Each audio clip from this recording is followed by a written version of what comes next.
Hey folks, this is Totally and welcome to Let's Make Do Game Dev. I really got to figure out the intro for these. So essentially we're going to work on some more game dev. It has been a little bit since the last time we did some streaming, about 2 weeks I want to say. Fell down a bit of a rabbit hole. Yeah, basically we realized that we really need to switch from this gray box version of the environments into like an actual textured version of it. Like it's working well. We can prototype kind of gameplay, the behaviors of enemies, the collision is working and everything, and we're able to start building like small cutscenes like the last time I had that bridge going up and down. That all works fairly well, but we need to start playing with like textures, and Drixie's been pretty busy working on like figuring out how to do character animations in Blender. That has been a learning curve for sure, and it's been a couple months, but she wanted to take a break from kind of animation and work on texturing and kind of building up the environment. So I ended up going on a much longer rabbit hole than I thought I would and got some mesh generation working. That's not the primary thing we're going to work on today, but I just want to show it off at the start of this video real quick because it's kind of cool and I like having some of this stuff archived. So essentially what I realized is that this geometry works pretty well. You can actually export this geometry via ProBuilder has a window somewhere in here. Tools, ProBuilder. ProBuilder window. Oh, it's down here. It's in the, but this has basically an export button, and you can export this to like say Blender, and you can UV it. But the problem is that a lot of these faces are actually all one piece. So if we want to actually have like different wall textures, that gets a little bit tricky. Like if we wanted to have this tile look like one type of wall, but the one next to it look different, it's just a little harder to do with this. So we really wanted to actually slice this model up so that it actually has all of what we're seeing here in the actual texture, these kind of 1 meter by 1 meter cubes. We want all of our material or our geometry to have those same faces. It is a performance loss to have more vertices, more faces and whatnot, but really that was what we wanted in order to try and create more interesting looking environments essentially. So started looking into that, and what I ended up deciding to do was ProBuilder has the ability to kind of generate like pieces inside of itself, and the path I ended up taking was, and there's a lot of different ways you could do this, but this is just the way that I went with it. If we go into dungeon environments, not the FBXs, but Geo Prefabs, we can drag out one of these and we can see that this is essentially a wall piece. It is a ProBuilder piece, so it is using the ProBuilder Unity system, which is kind of what they use for mesh generation, or you can use. And so I made it so that if we take a TSV, we can put it into our old 2D system that generated 2D meshes based off of a bunch of magic. This is something that I've had for a couple years, but we switched from 2D to 3D, but I'm making use of this. So if I hit generate temp and we go into 2D mode, we can see that we've generated a 2D environment. What I realized is that I can repurpose this. Each of these pieces are tiles, and each of the tiles in here have essentially a set of parameters associated with them. And so what I realized is that we can actually take these tiles and we can use this to store information about those ProBuilder prefabs. And so if I then parse this sheet that I made from a TSV, old technology, I probably could have done it a different way, but for now at least I'm basically using this as like a middle ground. And then I can hit generate final, which I'm not going to do because it's pretty intensive in terms of processing, but I have one here that we can turn on. These two pieces are what get generated when I hit that generate final. And that's pretty helpful. I actually have a different way of doing it as well, because I was trying to recreate everything. Okay, sorry, one step at a time. So this is generating this mesh. This was actually generated not using this generate temp button that I hit that made like this version. As you can see, it doesn't have like all of the stuff on the left over here. This is using the old TSV system. So that looks like this, where essentially I have like this laid out in TSV, this gets interpreted into this 2D version. But what I really want to do is have the freedom to gray box like I have been doing. Let's turn off the multiple meshes at the same time. Let's turn off the world geo for now. So I want to be able to, actually I need the inverse, my bad. I want to be able to get this environment that I gray boxed, but I don't want to have to translate that into this CSV form. So I actually made a tool to help me with that, where instead I can just hit raycast environment, and it essentially raycasts down from this start point here. This little blue dot is lined up with the first tile of our gray box environment, and then endpoint is on the other end, and it basically just goes through every single 1 inch or like 1 unit tile, so, and raycasts down to figure out whether or not it's hitting a wall, aka something that has a Y value of 1.5, hitting the floor, which is at a Y value of 0, or something less than 0, which we're going to consider not tiles or water at this point. So if we go back to 2D, we can see that this environment that it generated, it's a little flipped, so it's a little hard to get your head wrapped around, but this is essentially this entranceway into this little corridor. This is where the bridge raises normally, and that's the same thing we have here, walkway into the corridor, and this is where the bridge normally raises. So now that we have this raycasting across the gray boxed environment, I can now build an environment however I want in gray box form, and then I can just raycast it, and we can then get this 2D mesh. And then when I hit generate final, it basically builds a bunch of individual tiles and then combines it all together in order to create the final piece of mesh geometry that we see here. Now, problem with this. As we can see here, the wall edges don't really look right. If we look at the 2D version, we can see that I normally, in our past 2D versions, we really like having like this wall edge with a dark center in the middle. It's just, it looks good to us. It's kind of the direction we're going for a lot of our art. So that's what we want to try and accomplish here in 3D as well. So when we look at this, it isn't set up correctly. Essentially, I went into Blender and I wrote a bunch of Python scripts in Blender to be able to, based off the material of these objects, there's a lot of materials that assign to every specific spot, like the wall face, southeast corner roof piece, northwest corner piece. So every single one of these have a different material. Based off those materials, I wrote some Python scripts that if we actually import that into Blender, and then run my Python script, which I'm not going to do right now because it's a couple of steps, but we have a version of it here with the UV adjusted. We bring in this level test. We can see that level test, although slightly off in its position, is now set up to have the right wall faces. Looks like this needs to be one more over. There we go. So this is kind of a fully finished processed FBX file of our environment generated from the gray box with our proper textures. There are some things like we want to do, like this is below the floor and this will be along the sewer water down here. Obviously we need to do the sewer water.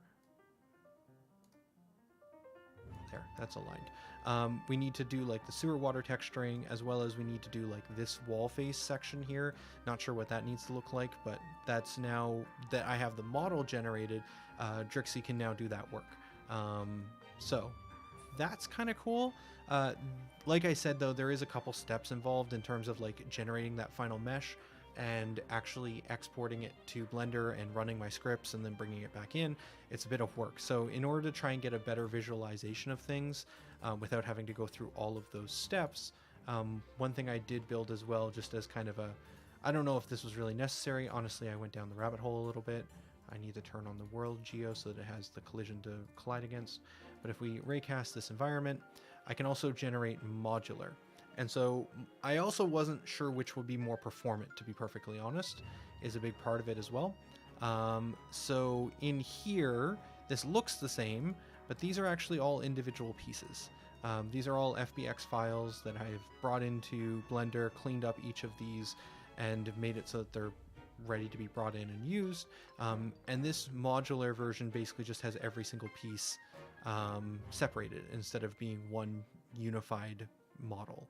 I don't know if this is good or bad, to be honest.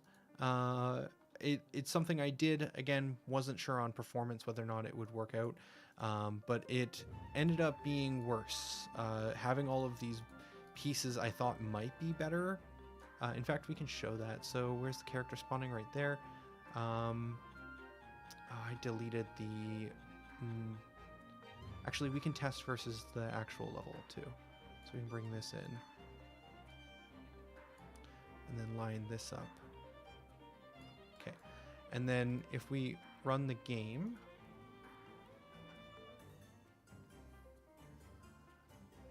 and check stats, we can see here that we're getting about 150 frames per second, which is still high, but there's still more stuff we want to add to the game as well. So I'd like to see this optimized a bit more.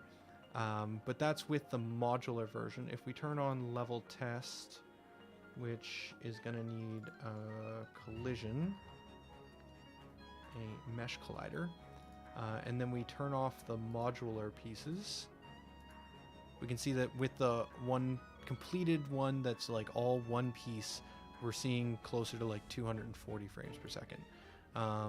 So the completed version with everything combined is just more efficient. The only thing I haven't tried... oh, well, gotta hit stop now. One thing I haven't tried though is if we set all of this to static. Yes. Does that improve performance? I was thinking about this, but I haven't had a chance to test it. It does a little bit. I feel like we're up closer to like 170 here, dipping down to 150, whereas before we were doing like 150, dipping down lower. But we were at like 200 on the fully fused model. So I still think that the better approach is not going to be with these modular pieces, but it's probably going to be better to do the whole process of like exporting all of the geometry to Blender, UV correcting it, and then exporting it as an FBX and bringing it back into Unity.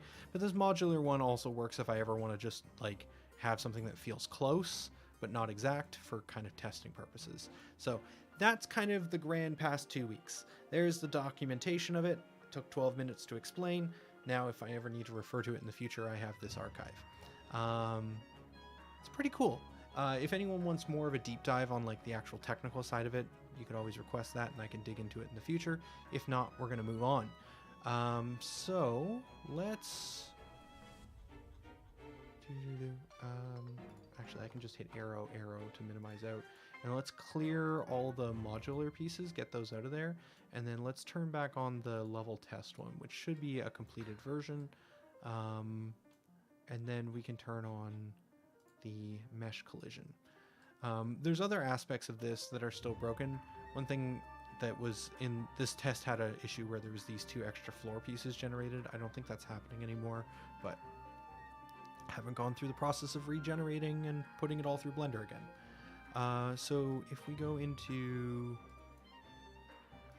here and look at the world geo versus the test, we can see that there are other pieces. Like I have these nice little grates down here, some little grates over there. We obviously have this like ramp set up down here that takes you down into this area. All the treasures and stuff have been turned off, mostly because they get in the way when I'm trying to raycast for collision. But if we turn these back on, like this object here is supposed to be down here with this ramp. If we turn off the world geo and turn back on level test, we can see like some of that's missing. And also the like floor pieces don't go low enough in some of these spots, because I had been building it for this section over here. So like there are other problems, but these things can be cleaned up and solved at like our leisure. Essentially, we could like modify the mesh in Blender and kind of refine it to what we exactly need. Or I could like turn off different parts. There's a bunch of different ways we can solve this, but it's definitely not 100% complete, but it's definitely a step in the right direction. If we run it with this on, we can also see that the texturing is looking fairly good. We give ourselves some more space so it auto zooms in here. Yeah, it's a big jump in frames, like 200 up to a cap of like 220 here. So 200 and 220 versus like 150, 170. So this version is just a lot more performant. Yeah, so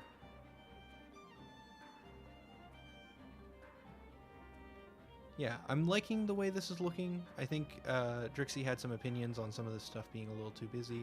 I think there's also some general concerns that it might be a little too dark now. We might need to just increase the lighting now that we have more, like, the actual colors in here. The floors also look a little muddy in spots. But again, we can start refining this stuff. Now that I've got Trixie the actual mesh, now she can start playing with textures and refining these textures to look a little better in this isometric view. Some of the props are off in space. The alignment is just a little bit off. The old world geo used to be way over here, and then I moved it so it was aligned with 0, 0, and now everything's slightly off. But I just need to move some of these props basically just to the right and maybe a little bit to the left. Yeah. Okay. That's not what we're focusing on today, though. So this is neat and cool. I want to get off of the mesh generation. It's kind of been I've been pulling my hair out on it for, 2 weeks-ish, I think. Last time, yeah, so I want to get off of that and I want to do some other stuff because there's a bunch of other things in the project I want to work on. In the last stream, we were working on damage formulas and working on combat. Still playing with those numbers. I'm pretty happy with where some of it is, but I really want to refine some other aspects of the game so that I can better get a feel for things. One of the big things I solved in between streams also that was really plaguing me was in here, if we went too quickly through these menus, we would get into a stuck state, and like the cursor would disappear and we'd just get into a really bad kind of state of affairs. So I fixed that, so now it actually handles like transitioning as fast as you want. If I click quickly, we can also see the animation speed up a little bit. So if I hit A rapidly through here, we can also see that like I can start moving through inputs even before the visuals catch up. So if I hit A and then hit to the right, we can see that my cursor is already here instead of starting on this default position by the time we get to that screen. So the input system is completely untied from the visuals. And you can kind of click through these menus as fast as you want and input any of the actions, which I really want. I don't want the input to feel, I don't want the screens to feel unresponsive. Do we have overlapping music?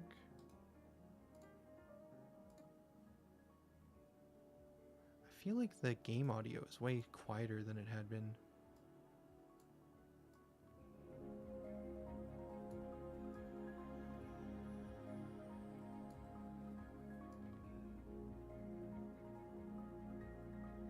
We're gonna try playing with some of these volume sliders. This might hurt me in the end, but okay. That seems fine. Audio on the stream looks okay. Cool. So, yeah, so these screens are feeling a little bit cleaner. I'm in general a little bit more happy with the way some of this stuff is feeling.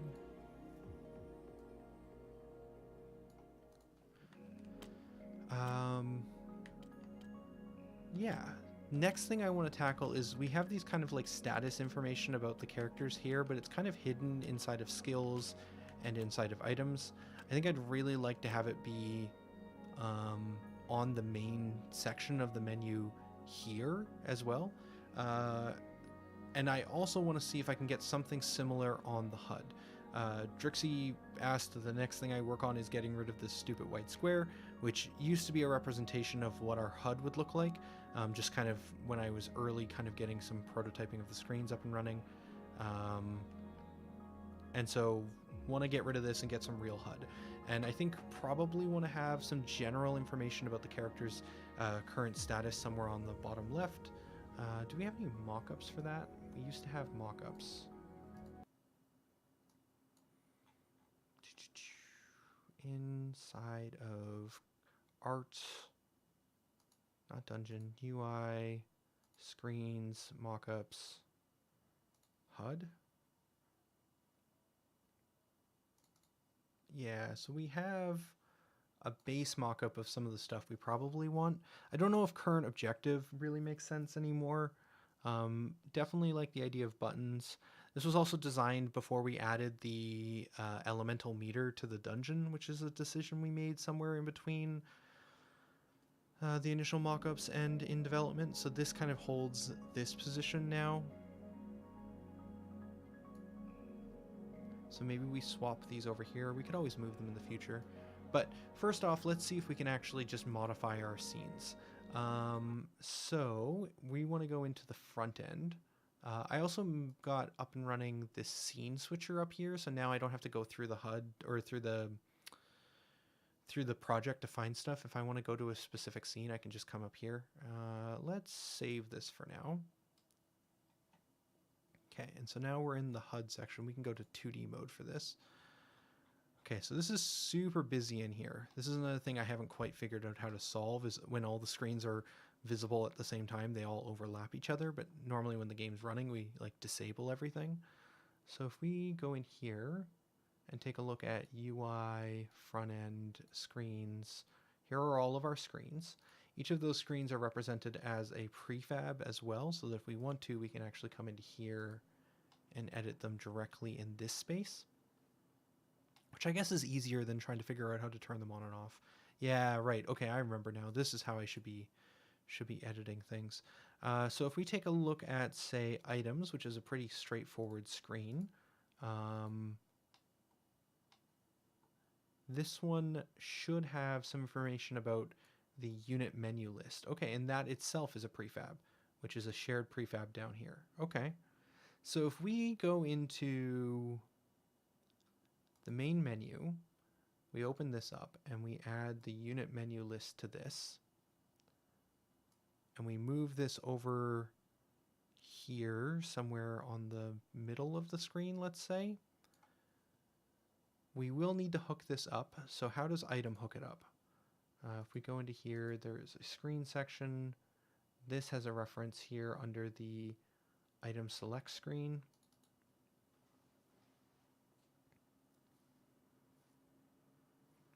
Background music. We're not playing anymore. Turn this one back on. Is that too loud now? Yeah, it's a little louder. Bring that back down. Okay, cool. So this has a reference to skill screen unit menu. So this was a component that was originally built just for the skill screen, and it looks like we're slowly using it everywhere else, which is problematic. We probably want to rename this variable, but that means we're going to have to go rehook it up in all the prefabs, which, you know what, that's what today's about. Today's about getting in here. Let's get it functional first. We'll do the rename after we validated that we can actually make it work. So inside of the item select screen, we're going to grab this unit menu reference. We're going to go into the main menu screen, and we're going to add this as a reference in here. Now, how do we hook this guy up? What do we have to pass in? We have to initialize it with the data from the backend manager. Okay, we can do that. So we can do that inside of... Oh, we don't have an on enter on this one. Okay, so we're going to need to have, or I guess open. We don't have an open function, so we're going to need one, so we'll just copy the whole thing. What else do we need to do? Once we have it open, that looks to be it. Yeah, that looks to be it. Okay, so if we just do that, we might be able to just get the menu appearing. Let's come into here, let's open this guy, menu screen, give it the reference for the variable we just created, and then we'll hit play here. We should be able to play from this screen. It'll open to a black menu, which is just the HUD, and then if we hit Y, yeah, that information's there and hooked up, and it's not affecting anything else. It's its own independent piece. Cool, that was easy. The look of this we may want to change. So we may want to change some of this up so it doesn't look exactly like this. That's doable. Might want to fill the whole space. Let's take another look in our screen section here. Did we have a main menu mock-up at some point? Here's the HUD. Oh, this is a way earlier UI design, but it kind of shows the idea that we're talking about here. We probably want to have something similar going on here. So we probably want to extend these out Right, and we're also, in this one here, we don't have this information, but we have, each of our skills have SP associated with it. We might want some sort of indication of how much SP you have, because we've moved away from the concept of levels. You don't really gain levels on your characters, you gain skill points for the skills you have equipped, and then you use those skill points to buy nodes in those skills, and eventually reach other nodes which will give you new skills which you can equip and then gain skills points from those, which I'm really excited to continue to build that system because it feels really cool and unique. It's combining a couple different things, but haven't really seen anyone else doing anything similar. Cool. So we have this. We want to maybe change it up. Do we not have a... Oh, entry. Is entry the one that I was looking for? Yeah, so this is the mock-up that we have.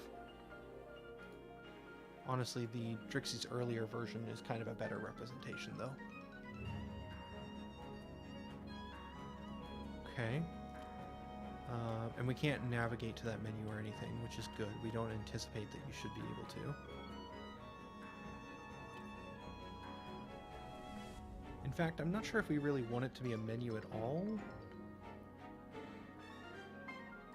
Yeah, because it is a unit menu. And it is populating buttons. And it is a menu component. For this particular situation, we don't need that additional functionality. Interesting.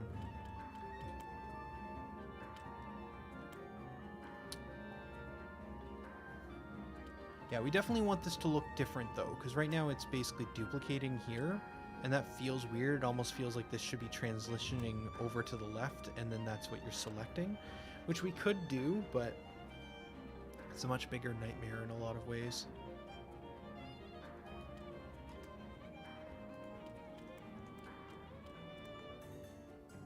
Oh, we got in a broken state? Interesting. We can go into skills. We can't go into items.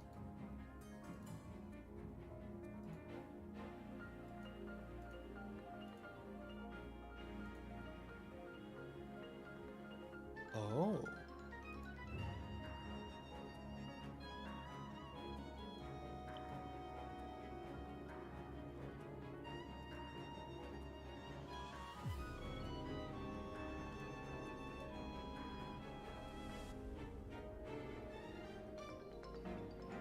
Interesting.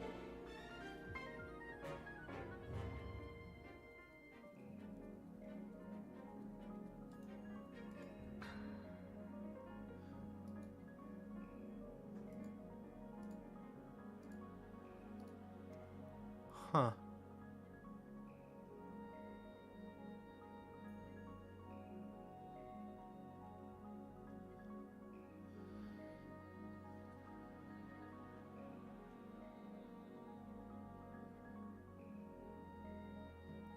Something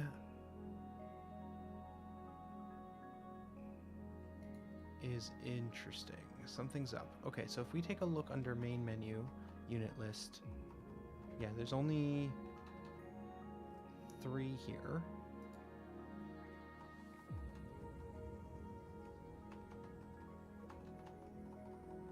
There's 3 here. Oh. UI pools, unit buttons. There are only 8 allocated. We are not properly cleaning up these buttons when we're done with them. So if we go under item, I would expect there to be 2 unit buttons here. Yeah, so we generate 8 of these things because there's going to be at most 8 characters in our game, so I made a max count of 8. But I anticipated these menus would clean themselves up when they were done, and they're not doing that. Do they have logic to handle that? On update, they clear the list.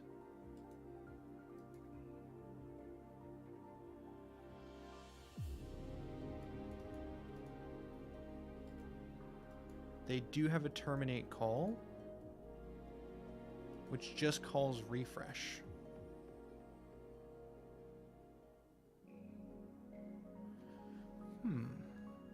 This feels like a bug in my system I had not run into. So update data does a bunch of clears.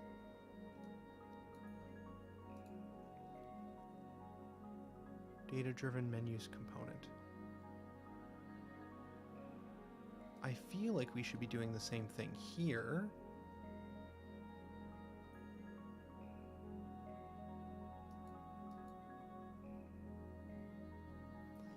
And we probably want to be terminating on close.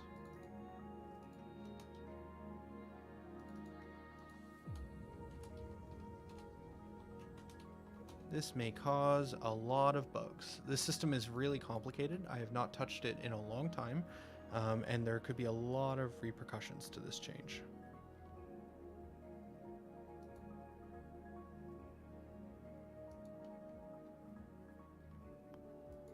Okay, let's give it a try though.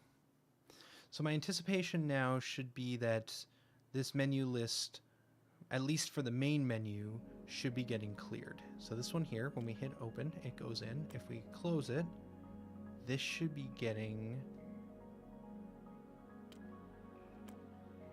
It's knowing enough to turn them off. So something is turning off the elements.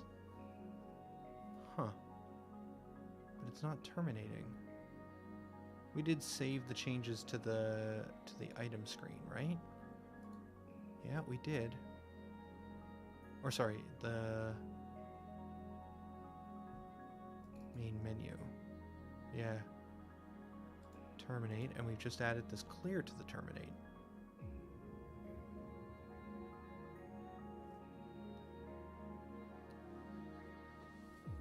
Clear should be deallocating those objects.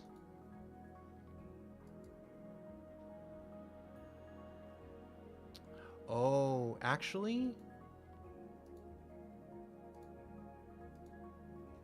I see. Okay, so there's some... So the reason they're disabling themselves... yeah, these aren't disabled. But these are. Okay, so there's a bit of weirdness with our pooling system in that when we deallocate an object, it doesn't return to the parent pool. It stays wherever it was left behind, which arguably a bug, but it is actually deallocating them correctly. It just visually, they're not moving. So, oh, interesting. I would expect that if we went in, it would be okay, and it's not. It is still causing issues. And that is because we open before we close. So the problem is when we try and open into items, technically we're opening the item screen first, then we're closing the old screen. But because we haven't closed the old screen first, we haven't deallocated these items, which I guess makes sense because we need to leave it up long enough that you can... if we go forward, obviously, we don't want them to pop, although we do see them pop anyways.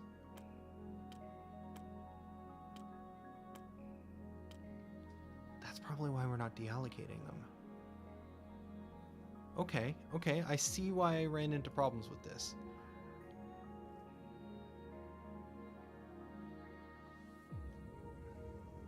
When do we call close? I think it's instantaneously.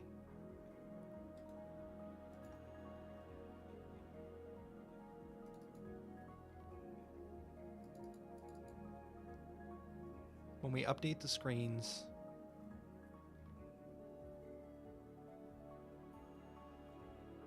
yeah, we open first and then we close as long as this isn't an overlay screen.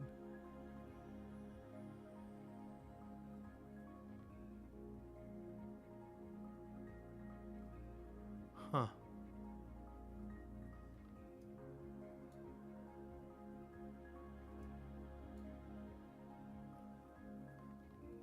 Yeah. Realistically, we probably want to have enough pooled objects to be able to support 2 or 3 screens opening and closing. So in here, we want it double so that we can have... If we're going to share these between multiple screens, we probably want 2 times as many as we'll ever need, because we're going to need to leave some on. And then in terms of them disabling themselves, they definitely should be disabling themselves, but I do wonder if close shouldn't be happening until after we've completely finished transitioning to the next screen.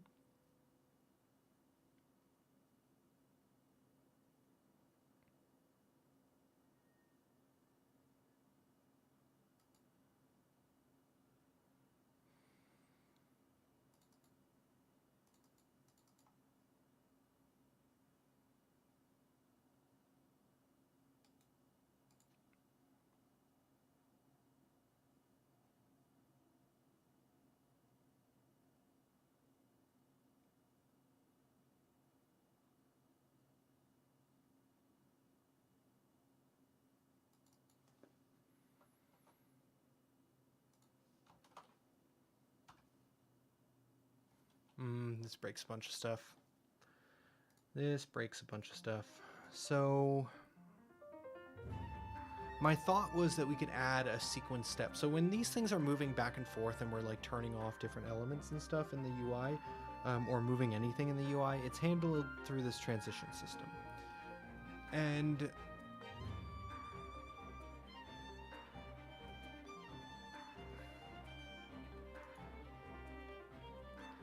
let's disable for the time being the terminate function inside of the main menu screen so that they don't pop off. And let's work through getting them to move first, because that'll be better representing some stuff. Okay, so when I open up this screen, there is some UI that fades up. We can see that these buttons here are not fading up and down. The reason for that is because they're not yet handled by our transition system. Our transition system, if we go Windows, Node-based Editor... Oh, are you broken too?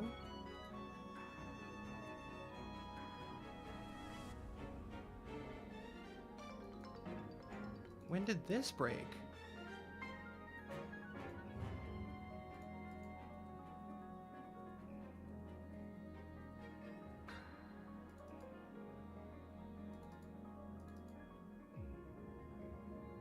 Oh, this path has changed, I'm pretty sure.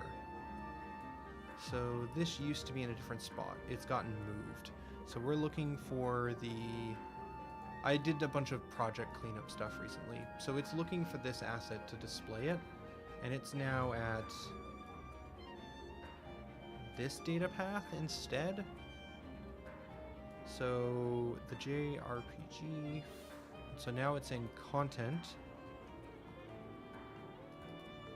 Design data.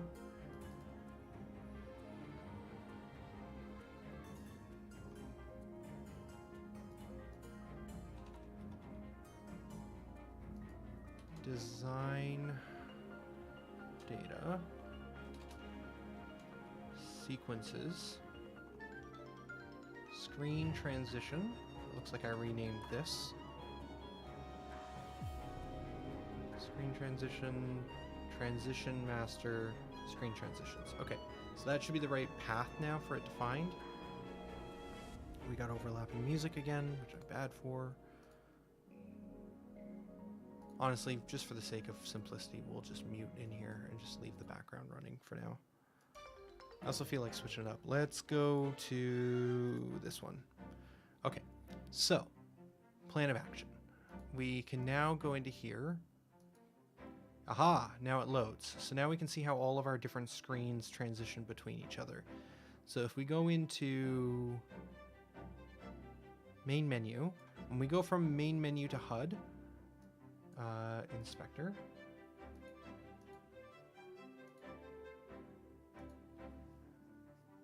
this is trying to find the entity main menu components. So if we come into here and look at main menu components, that's this guy. So if we drag this into here, it should now get affected by all of the fades as well as potentially the moves. So if we Oh, we have to do that while not running, though.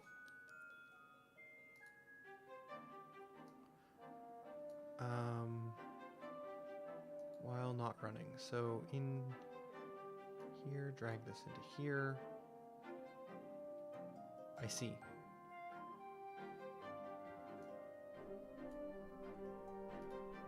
Cool. Now,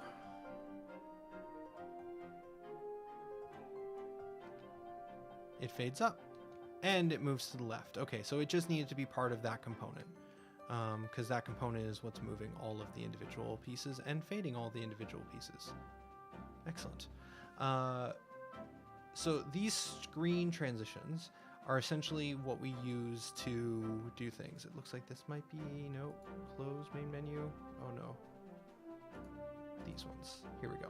So these are what are controlling the animations, essentially. And this is a series of sequence steps. There's a bunch of different things we can do. For us, we mostly want to play with UI positions and anchoring when we're moving into UI sequences. So my first thought, going back to the close is happening before we've actually, transitioned away from the screen, is we probably want to have the screen transition happen and then add a final step, which is to close that screen afterwards. The timing of this is pretty tricky, though.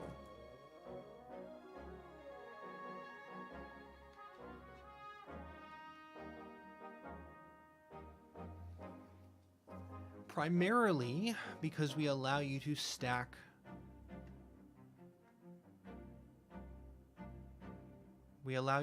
sequences.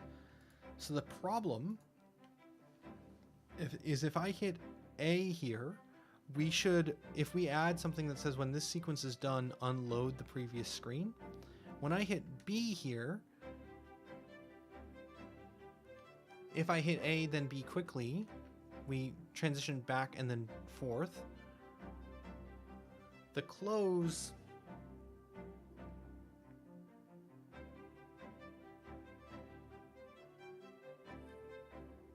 would be set to play when the sequences are done. And because we stack them on top of each other, we would probably get the close midway through here. And because the open would be called when we hit B, we would then get to the screen in a closed state. So we can't just add the close here.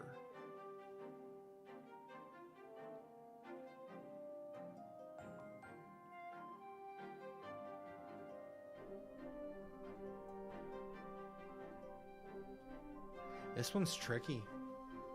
This one's really tricky. Because I could make it so the open is also inside of the sequences, so it doesn't open the screen until the sequences are finished, but then we're not going to be able to push A through the screens quickly. Oh, that's broken. Oh, interesting. There's already some issues, it looks like, with hitting A too early. Okay, then.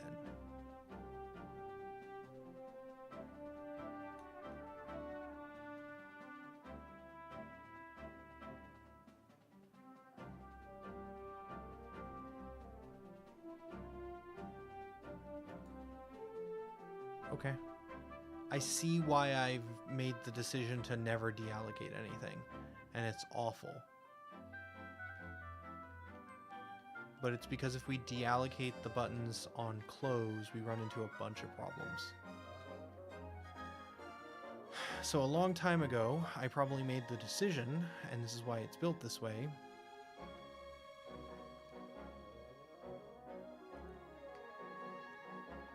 that we only deallocate poolable objects on enter. And we need to have enough allocated resources to deal with however many we need.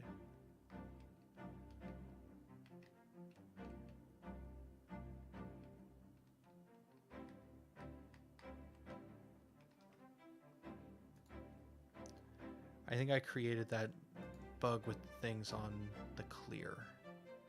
So I don't think we want to be doing this.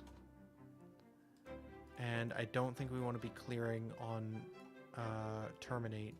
we only want to clear on update or on open.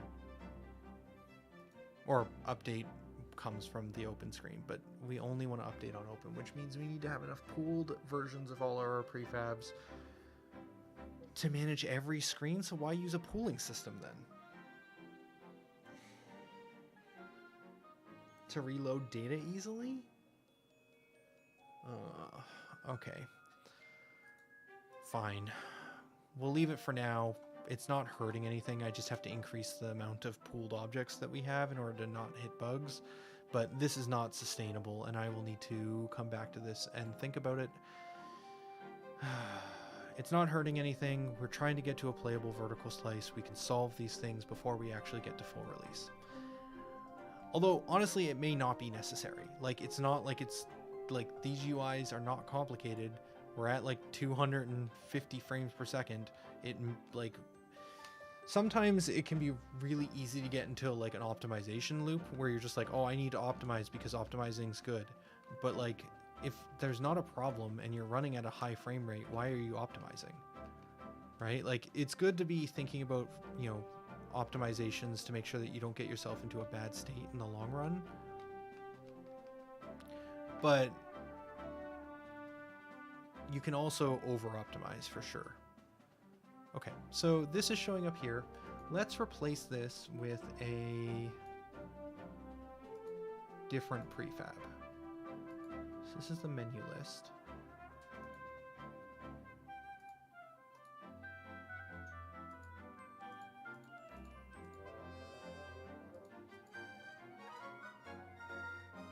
This is a unit button.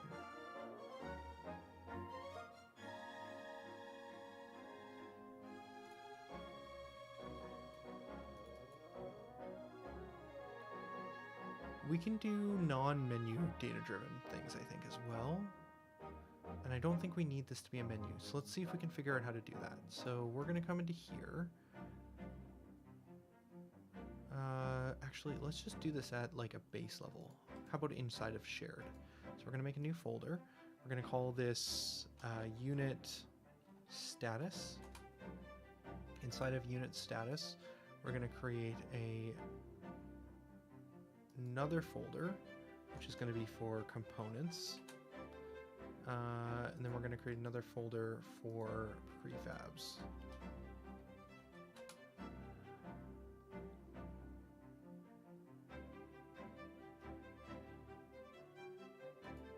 We're going to open this up. We're going to do that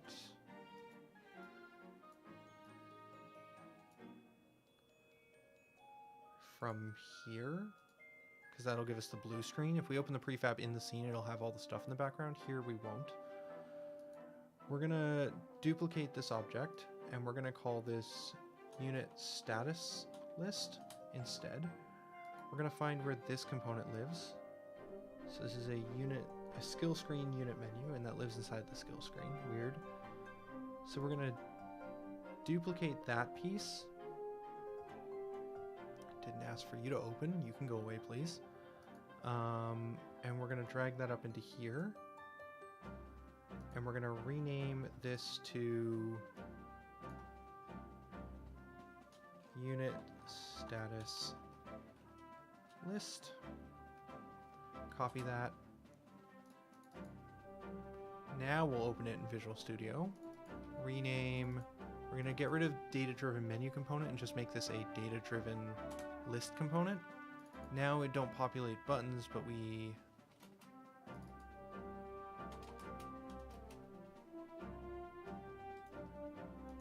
What's the call? Update data.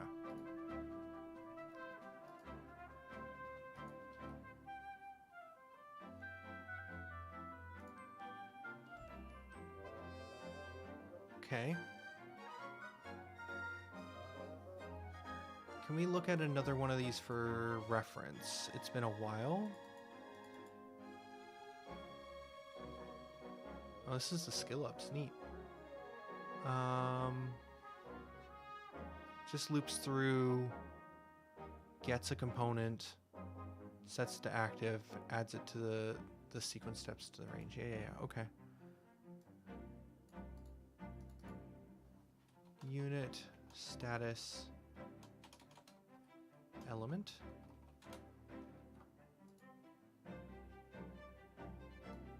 I don't think I used the word element.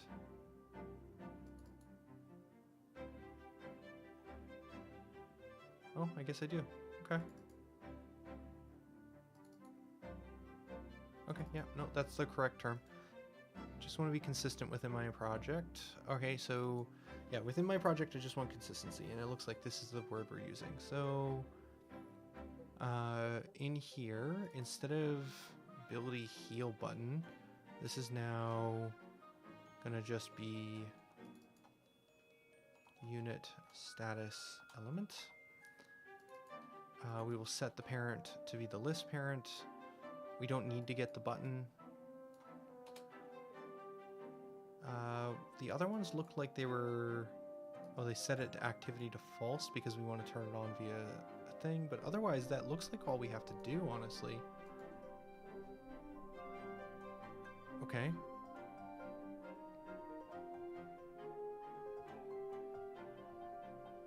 Now we need to set up this.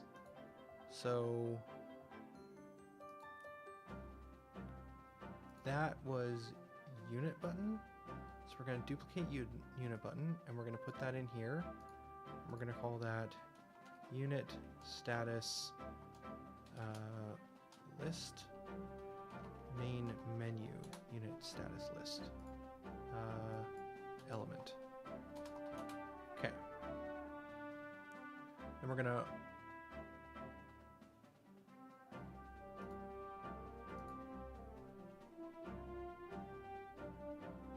root in prefab asset, open in full edit support. Sorry, what? Why can't I open this? Oh, here.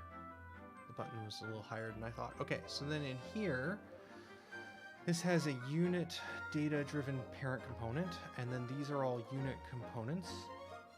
So these will all just work. Essentially, my system works where this thing loops through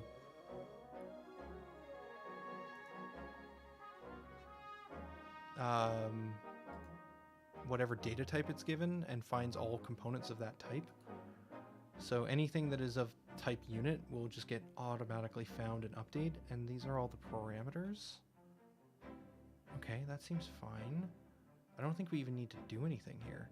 So then we just need to duplicate the pool, and this pool will be for unit status element, and specifically for the main menu. The reason I'm adding main menu to the front of this is we might want to have the HUD one be a different UI element, but probably functionally be exactly the same, just the layout be different. Okay, so then this one here needs to have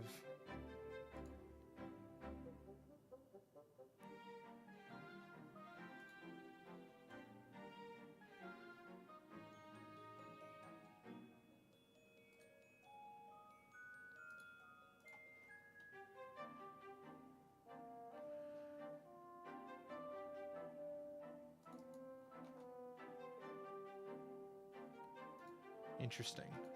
I need to find a way to distinguish this ID. For now, let's get it functional. Okay, so here we're going to give it this. We'll give it,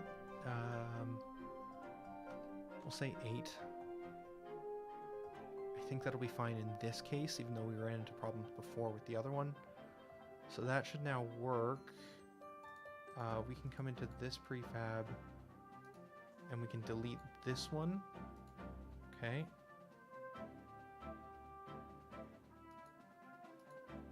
This thing also still has the concept of being a menu list. I don't think it needs that. If we give it unit list status instead, and we get rid of menu component and menu list, give it this and remove that. That should be fine now. Okay.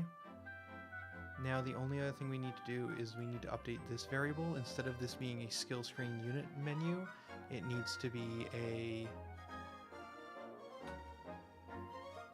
unit status list.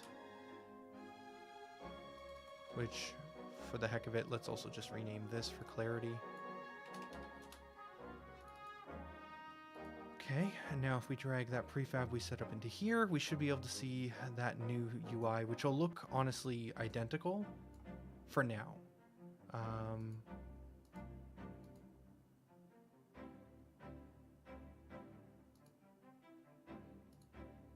Apply. Okay.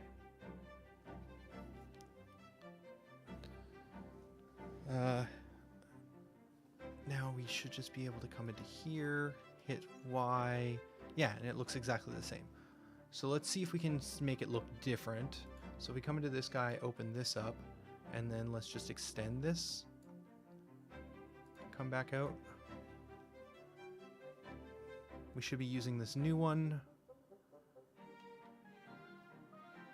Oh, we're not.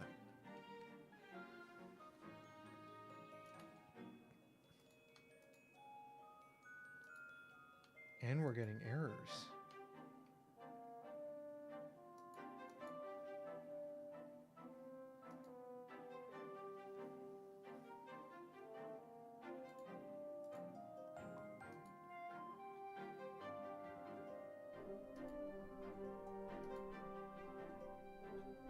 It is spawning them. If we look at...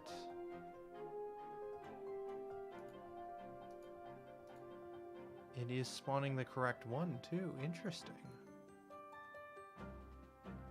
Oh, is it because this thing decides its dimensions?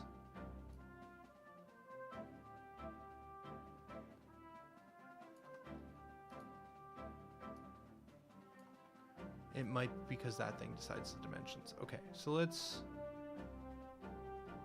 go back inside here. Open. Select it and then open it so that we get the blue version. And then if we drag a element into here, interesting, that looks right.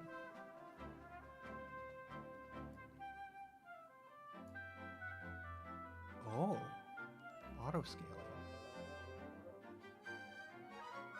Why are you getting auto scaled? It's based off of this. Okay. It's been a while since I've done some proper editing of UI. It's very possible that I have to do things in the correct way. Okay. There is sun in my eyes. 1 second.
Well, that was a nightmare. All right, cool.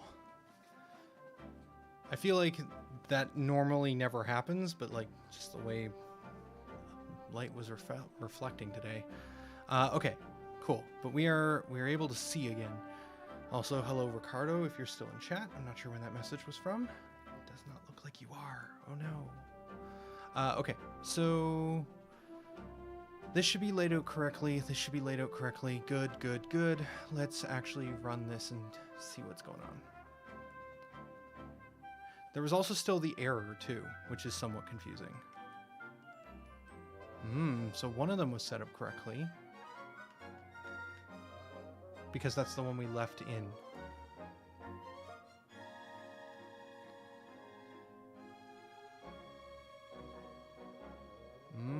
We have a sizing component on this thing. Interesting. This is what's determining the size of the object then?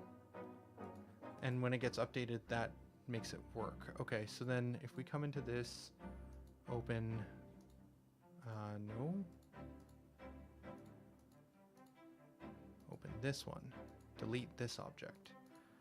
Come back over to here, check this thing, and then we want to change this value. So let's say like, I don't know, let's just make it 3, because we just want it to be longer. Okay.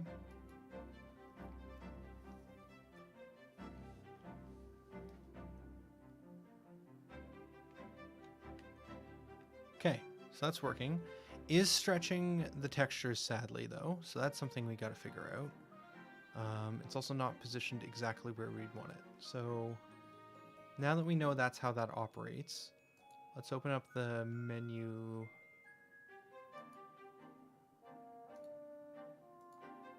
Open this guy. Come into here, add this element. I'm going to assume that this value is what we're changing. Yeah. What is going on with the texture? Why is the texture stretching? We can see that as this gets wider, the edges are growing. That shouldn't be a thing. Here, button, image, sliced. Just simply wasn't set to be in sliced mode. And then if we come back up here and change this width, now it's operating correctly. Okay. So if we want it at about 300, like that, and then if we have a companion, we normally indent that a little bit, so probably like 280. Start there.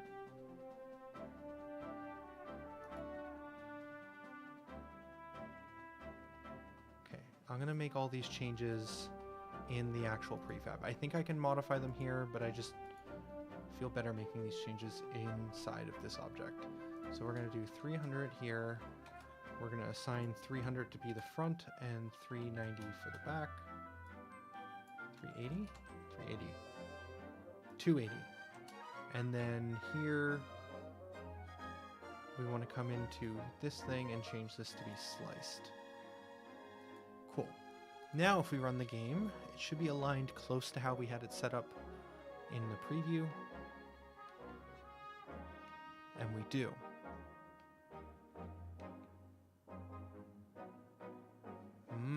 It's not clearing it.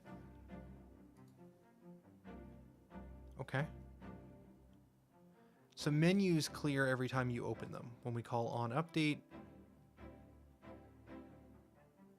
on a menu list component, it clears it. But we're not doing that here. Is that normally done?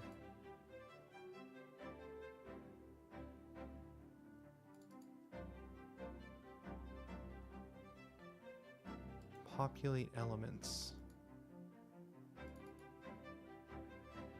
Oh, we were calling the wrong function?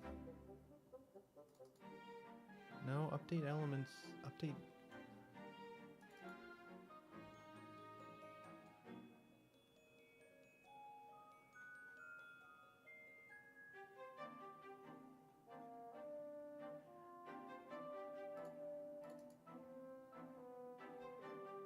This is calling update data. So we initialize the list and then we update it. Oh, I don't think we need to call a init, might be part of the problem. Not for lists. For menus, you need to initialize them. For lists, you don't have to. Is it because we're not calling base?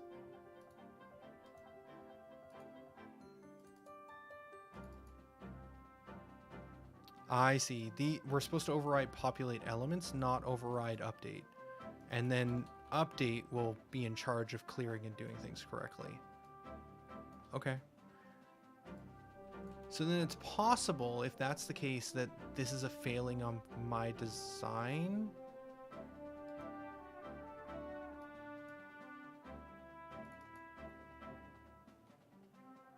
This might not want to be overridable. Does anyone ever override this? This might want to be a protected function so that we don't run into these types of problems. I think the problem is that it is by itself. Yeah, it's virtual at a higher level. So I don't know if we can change the definition at this level and like block it from it being modified again. That's something I've not run into a lot. Getting into more fancy generics and inheritance. Okay, so why is it breaking? Why does it not like this? No suitable method found to override. Oh, because we changed the definition. Should just have to do that instead. Yeah, I copy and pasted it over with victory results. We just need the function name. Okay. So that should be better.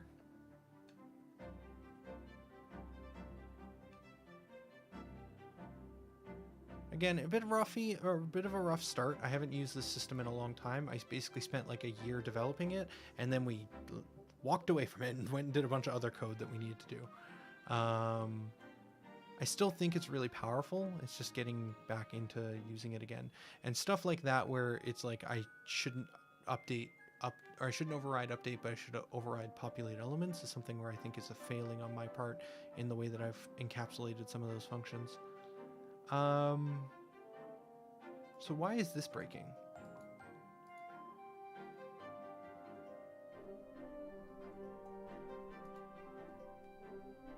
Running into a null reference on the skill screen.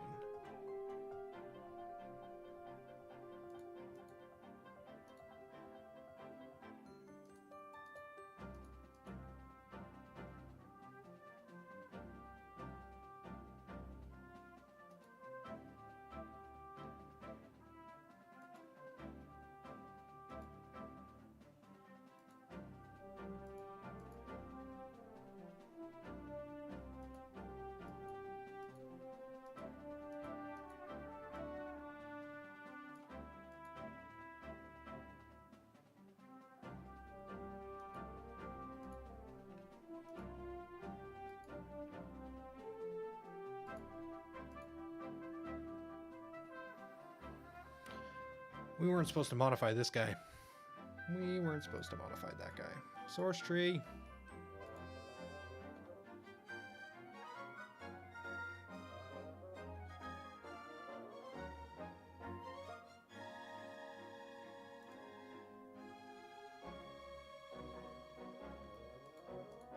Okay, so we want a duplicate of this, I think. We'll put that in there. And then we're going to revert the changes we made to the base one. Okay, yeah. So this one here, we still want to be the skill unit menu, and everything there needs to be hooked up correctly for that. Okay, now it has its IDs set up again. Same thing with items. Yeah, all the references are hooked back up correctly. This one here is not the unit menu. We need to make a unit status list. Okay. Out of curiosity, if we come to this thing...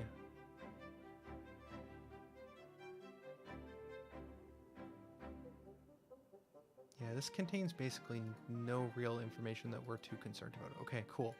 So then we just need that to be hooked up correctly. And then we need this to now no longer use this guy, but use this guy.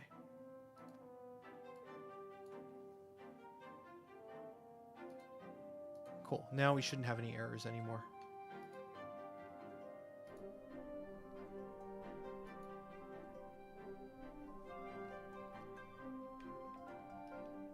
we're not getting errors, but...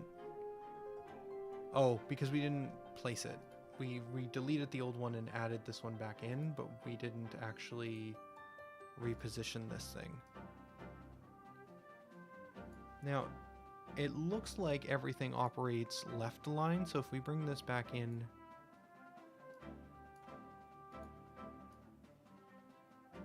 Oh, it's right aligned. Okay. Can we change that? Upper left? We can. And then we can change this piece.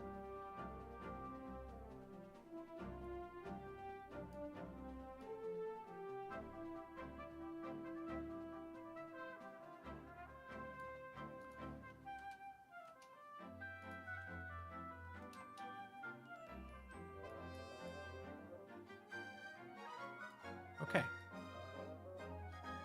And then I'm not 100% sure about where the exact right position this should be in is.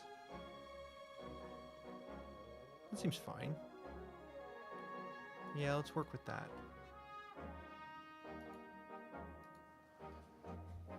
And that should have us a simple unit status on the right-hand side.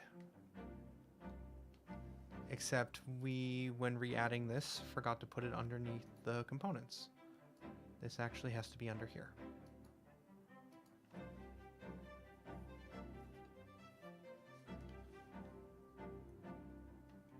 There, good, close, good.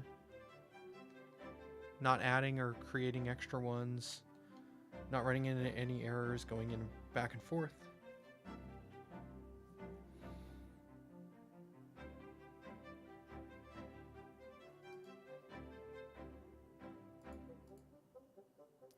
Sadly, this does need to be right aligned in order for it to work.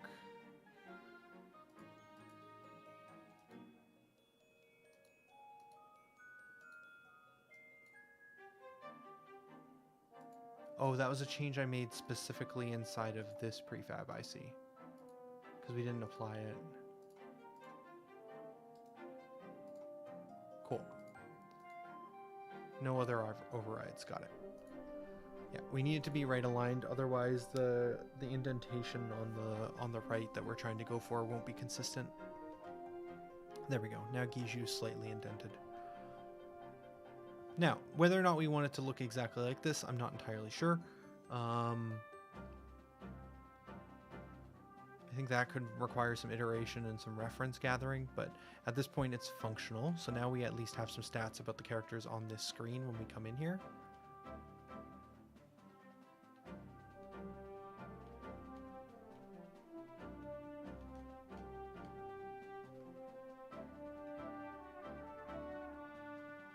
Cool. Next, let's work on the HUD. So let's get the same kind of information appearing on the HUD as well. So the HUD component is under its own canvas. Okay. Which has some different things for interactables, but it also has this just white texture, which we are going to get rid of because it was just a placeholder. It once had a sprite, but it is long since gone. So underneath here, we're going to add this unit status list. And then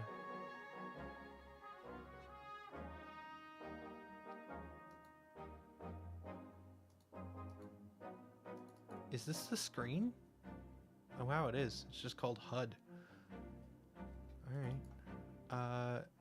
We're going to add the list to that.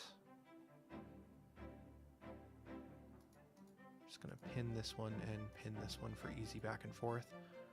So we're going to need the status information. We're going to need the on open,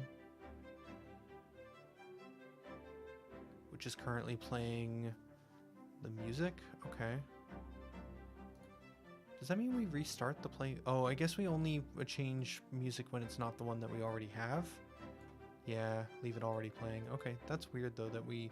I don't know if this is really where the play audio should be. I feel like this should be handled in like dungeon management if nothing else. Okay, so... also not calling bass. This might cause bugs, but I'm just curious why we're not calling bass.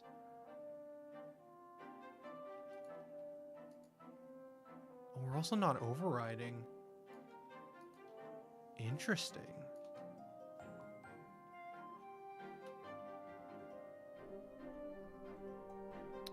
Oh, because this is based off of like screen, not off of menu screen. Oh yeah, this is like one of the few screens we have currently that's actually not a menu. Okay. So yeah, this one doesn't override open because it's the first level of initialization. Okay. That means this isn't doing any extra base, like for free things.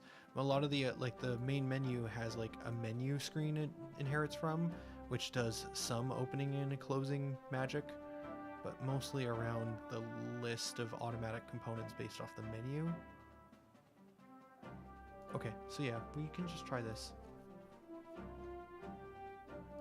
Give it this unit list. And then where is this currently located? This is currently located here. Let's put it over on the left-hand side.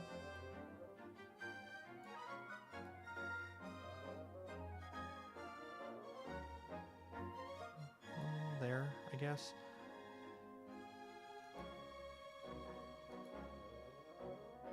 So now when we open, I expect that this is going to show like the list elements that we have. We're going to want to create a different type of unit information though. Yeah, this is not what we're going to want to have on the HUD all the time. We're going to want to create some sort of smaller indications. So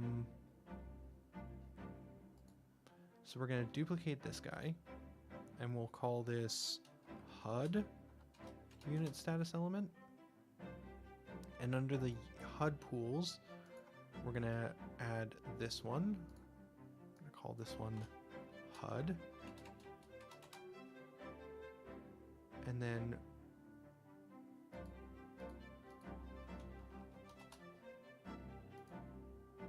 let's use the HUD element version.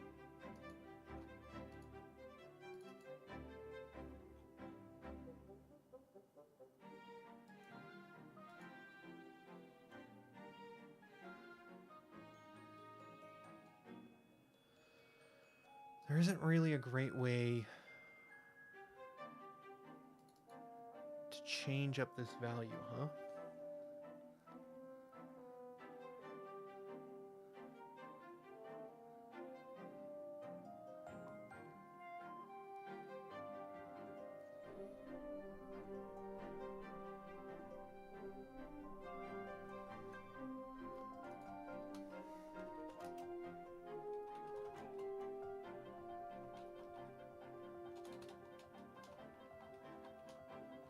This might want to be something that we do more globally, but I haven't really run into this problem before where I'm like trying to reuse a class that defines like basically the same information and should do basically the same thing, but it's not the same thing.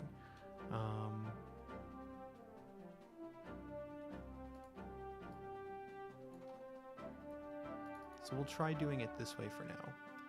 So what we'll have to do in order to make this work is inside of each of these, we will now need to define the IDs. So before we call update, we're going to need to update the element ID. Yeah, this feels weird. And we'll give it... I mean, honestly, we could just bring it up a level and have it so that we can actually set it in the menu.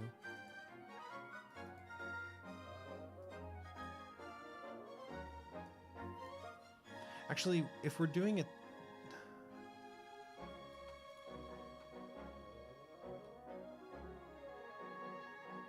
This should already be a public value, so we should be able to just set it on the list. We shouldn't have to pass it down. Yeah, right here. So we can just grab this value, stick that there.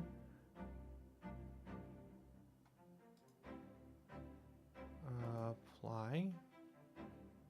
Actually, wait, which element do we apply that to? We're going to apply that as an override for prefab HUD, so we're overriding HUD to have that information.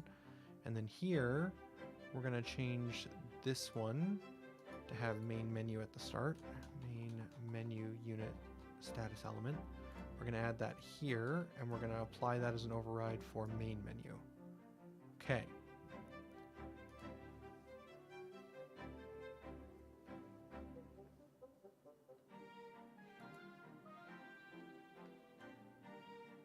no errors. Good. Now let's try changing these. So this guy, instead of having a value of 300, let's make it 50 and 50.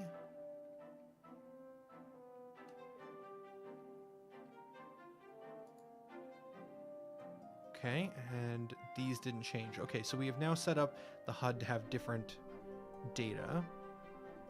So let's play with the layout of this thing and see if we can get something that looks good. So we're going to go into this one.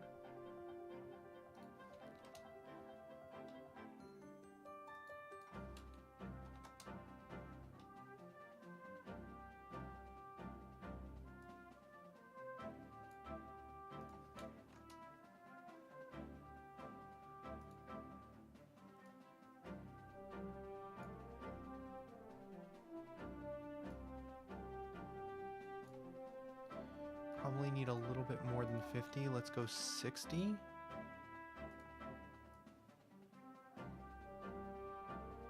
Seems better.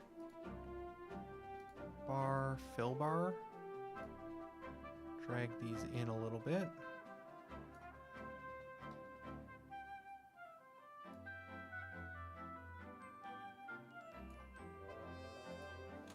I think we want these to be whole numbers. So if we did 26 for that one, we want to do 26 for this one. Same thing here, negative 32, 15. So this one we're going to want to do negative 32. We change the width.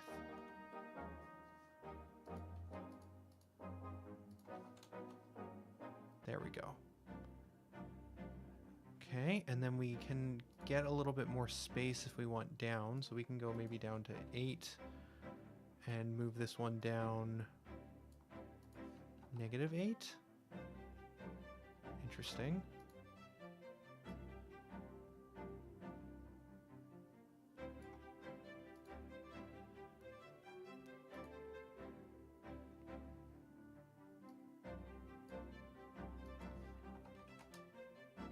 I feel like this should actually be bottom right aligned. 16. And this one should probably also be bottom right aligned. 18? No, 16 times 2. Let's try that.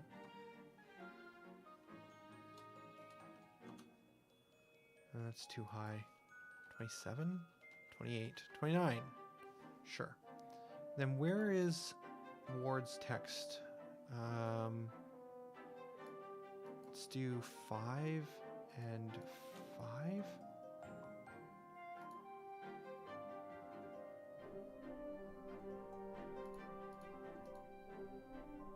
Interesting. Takes up basically the whole space of the box.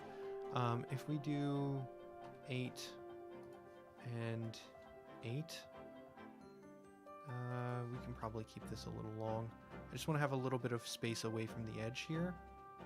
If we click off, yeah, the HP and MP actually feel a little too close to the left. If we go center aligned,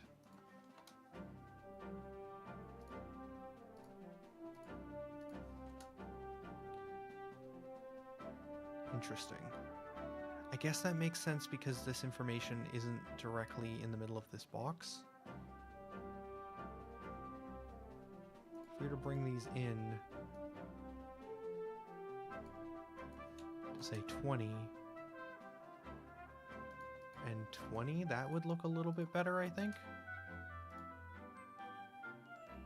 Okay, doesn't need to be perfect. But that at least should give us some information on the bottom.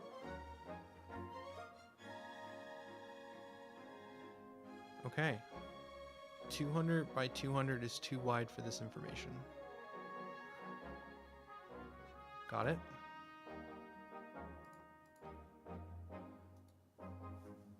So then we may want to just get rid of these text values and instead just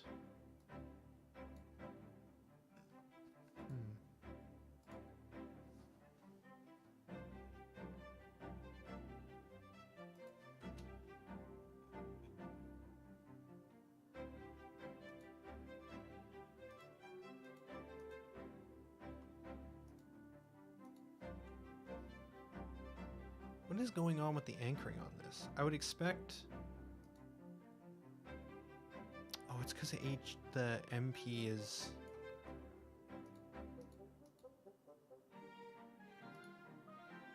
Yeah, this is not aligned with the actual box.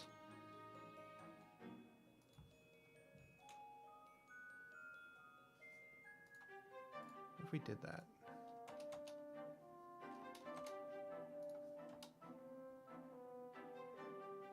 Okay.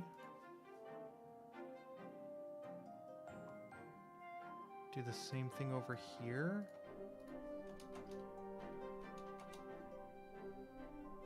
And then these are now in the middle, so now if we change the height, it scales appropriately. I think we want to bring it a little closer now. So 15.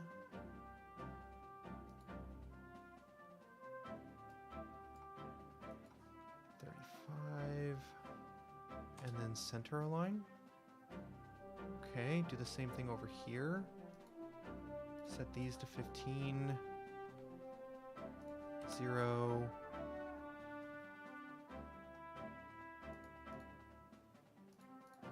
Height of 4.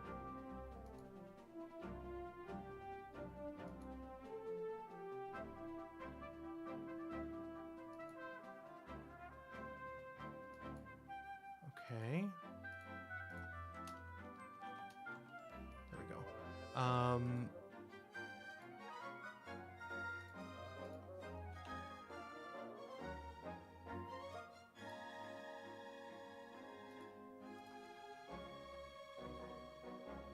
Huh.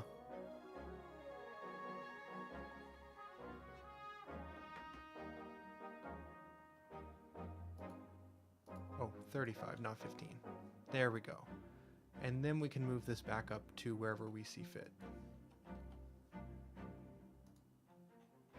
Cool. I think these could be a little wider.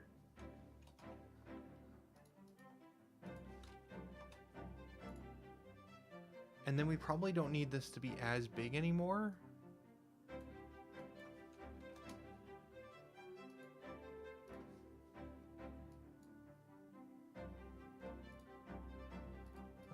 -5,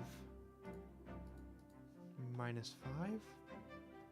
And then we can bring the whole thing down a little bit. 45.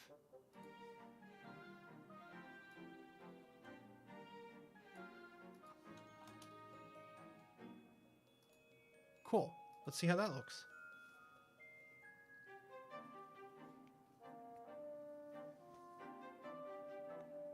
Neat. That's a rough little explanation of the characters' stats. If we go into the layout, well, that's a really good question on lockable characters. Where is my water bottle? 2 seconds.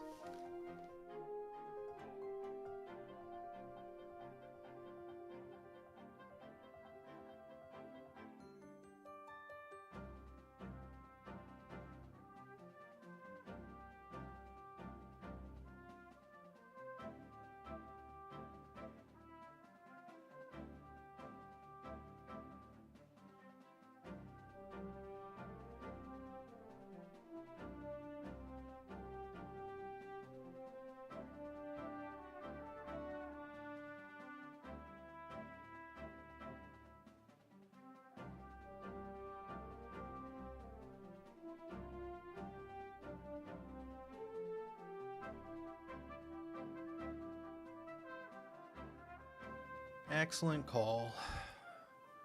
How long have I been streaming? Hour and a half without drinking water. Awful. That is like my favorite thing about like the Twitch like point system. It's a little weird and I don't know what to make for all the rewards sometimes, but the hydrate legitimately saves me. Appreciate it. Appreciate the reminders. Okay, so that was working, but there's always a but. Obviously it was going off camera, and that is because this list layout wants to go down.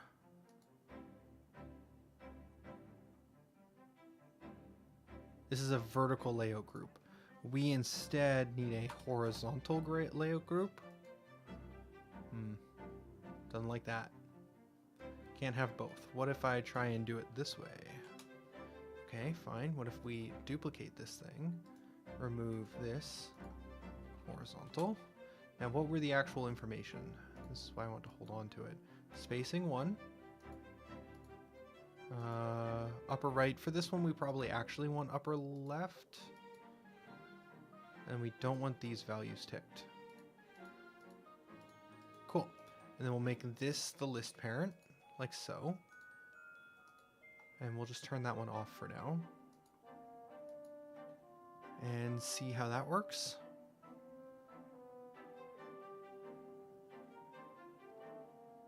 Okay. Okay. Still a little bulky. I feel like that still takes up a lot of HUD space.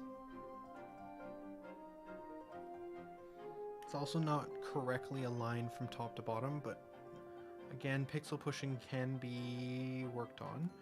If we go in here, let's take a look at those HUD images. It's not gonna... Here's the mock-up. So I was originally thinking of having it with like them stacked on top of each other. That's a bit more of a task. For the time being, I think this is fine. We can adjust and make it work better in the future.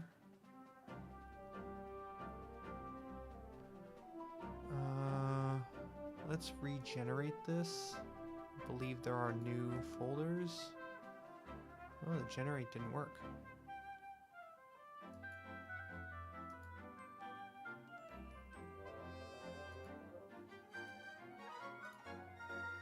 Yeah, there's a modular one in here.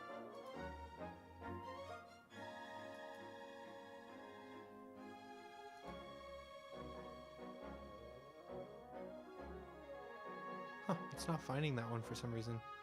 Okay, different problem for a different day. Okay, so if we come to here and then run the game, let's see how that HUD is looking in the actual environment. Let's also make this as big as we can.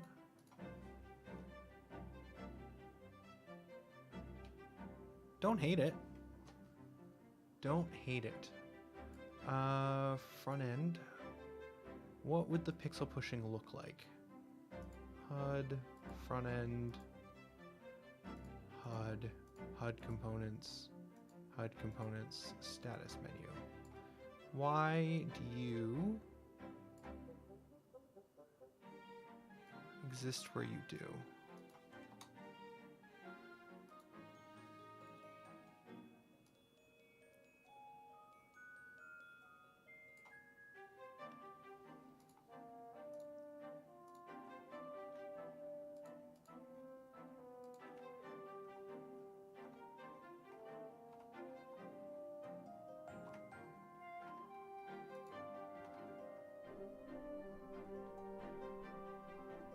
Interesting.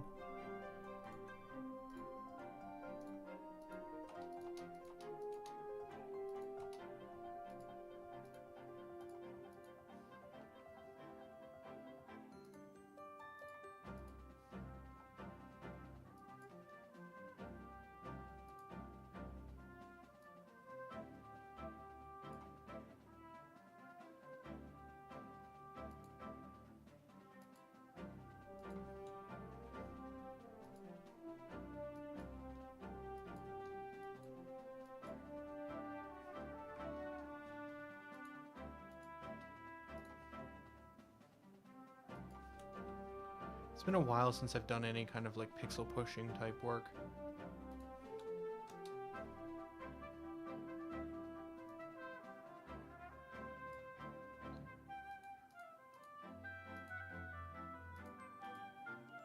Each of these are 45.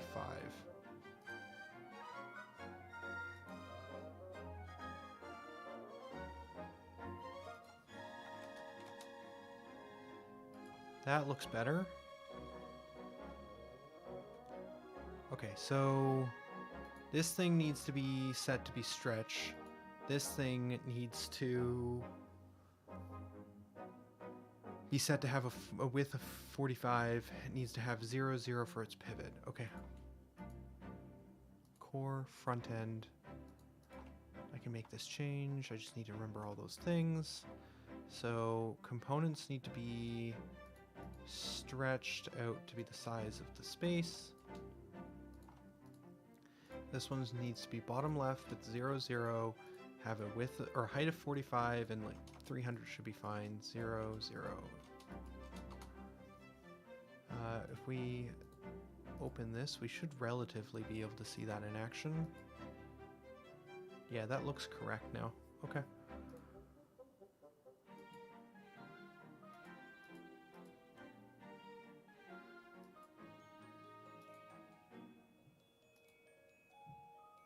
Weird. Super duper weird.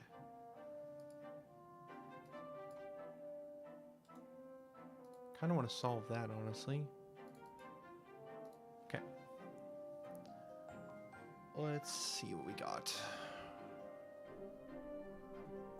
Okay, that's lined up correctly. So now, if we align the monsters, because right now the monsters are off somewhere in the wrong part of space. Patrol paths. Enemy patrol path 0.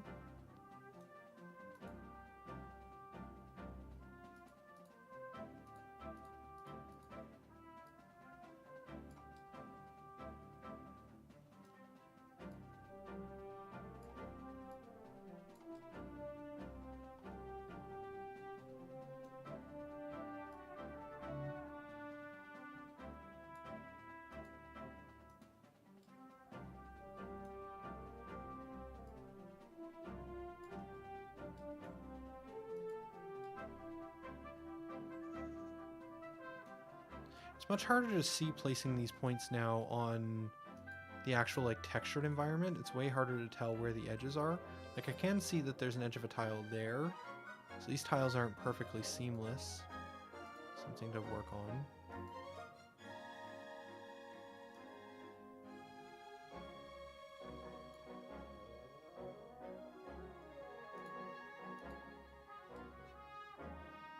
And the green lines I don't think line up perfectly with the grid either. I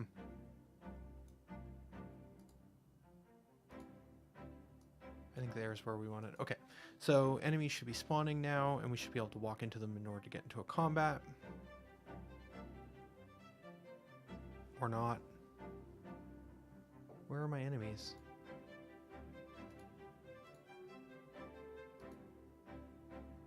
Oh, he's there.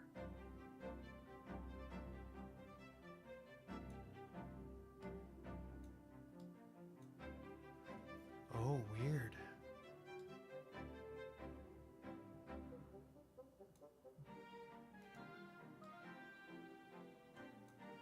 Is that because of nav mesh problems?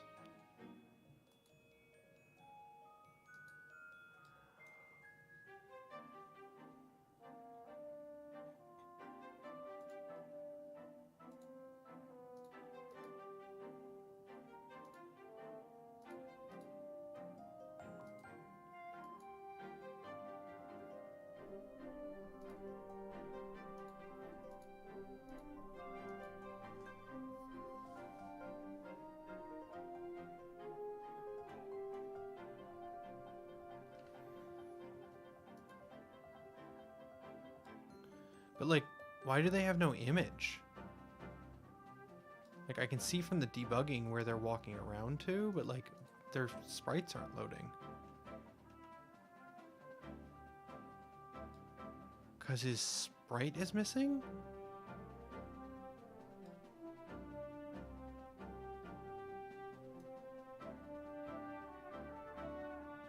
And his runtime controller is missing.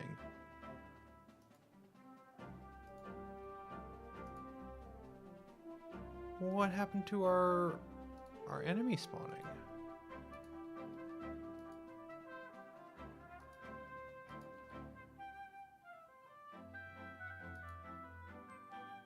Huh.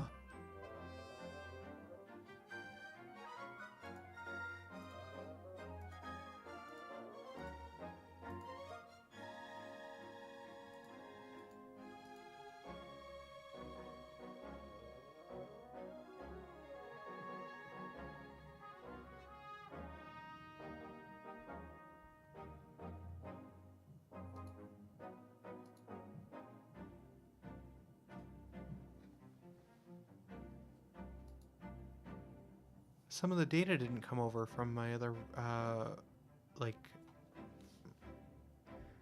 from my other account. Okay, so we're missing the monsters for this version. There's not a whole heck of a lot I can do about that right this second, but okay, I will fix that off stream later. Weird. Why did those not come across via source tree?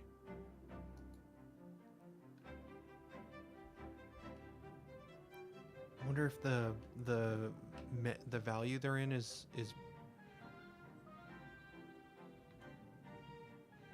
incorrect somehow. Okay, well, can we still get into a battle? Oh, yeah, we just couldn't see them. Oh, all these enemies are missing too. Interesting.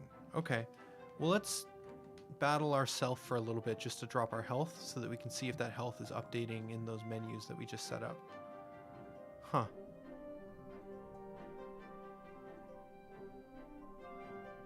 Yeah, that's probably good. Let's end the battle with our special we win hotkey.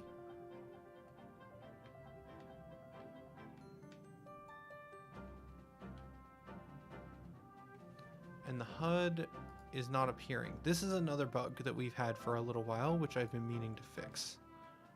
And I just haven't gotten around to it.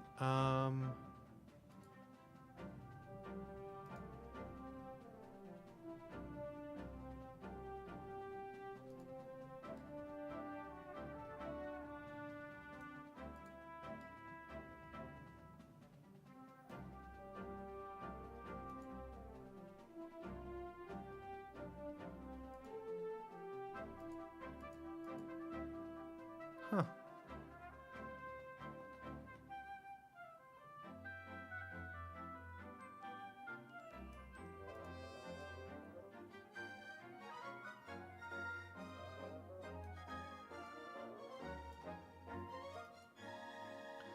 Yeah, it's just off camera. So, how do we fix this?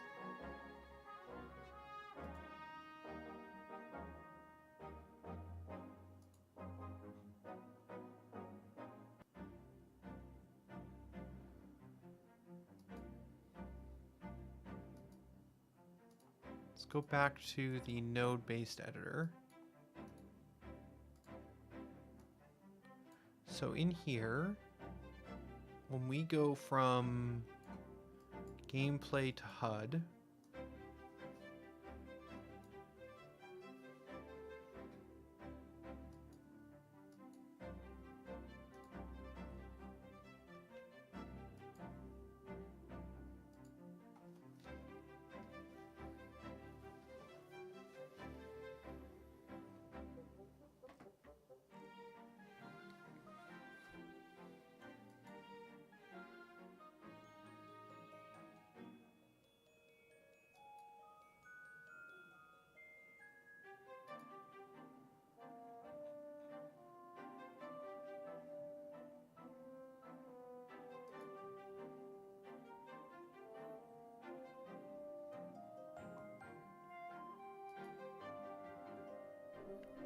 HUD component 1.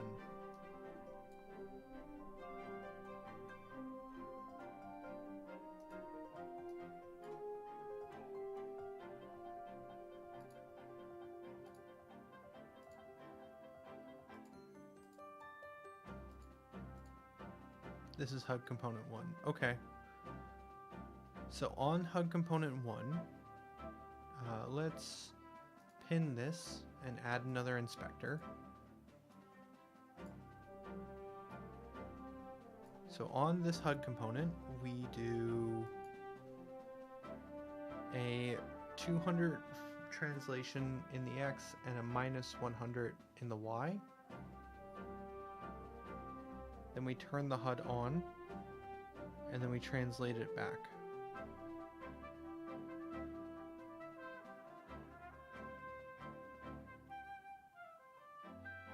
Okay.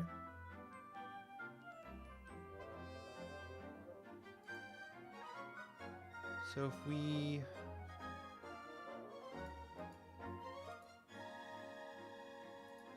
open this HUD,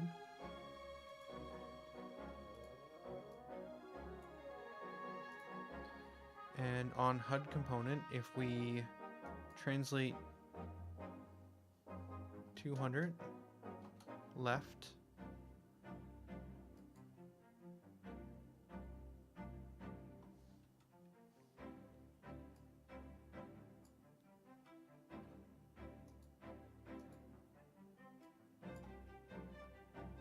why are these numbers not, oh, because I didn't, okay.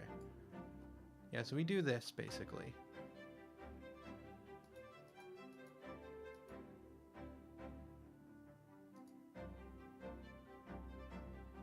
Oh, all these numbers got messed up.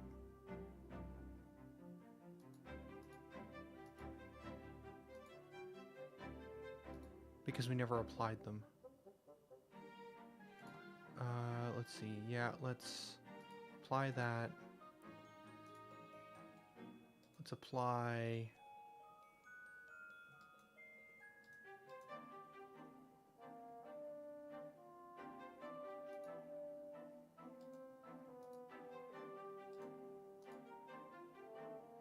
Okay, that's all been applied. Override to HUD, override to HUD, override to HUD, override to HUD. Okay. Are there any other outstanding issues? That's fine. And that's fine.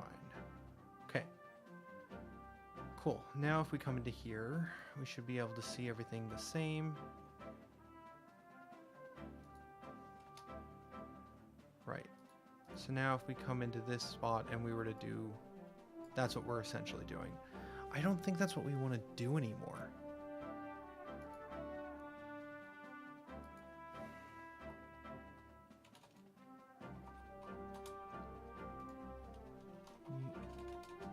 HUD unit status. I think we want to grab this guy and we want to just go like that.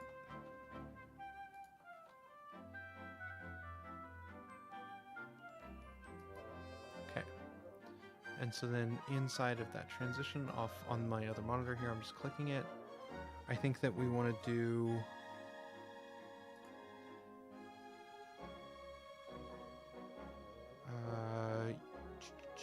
UI translate step. We'll move that up here. We're going to translate this element. We're going to move it down 200. And it won't be blocking.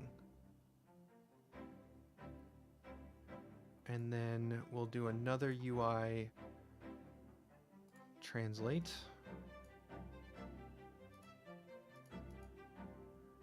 And this one won't be blocking either because this one will do that for us. And this will be a translate. This will be negative 200. This will be positive 200. Okay.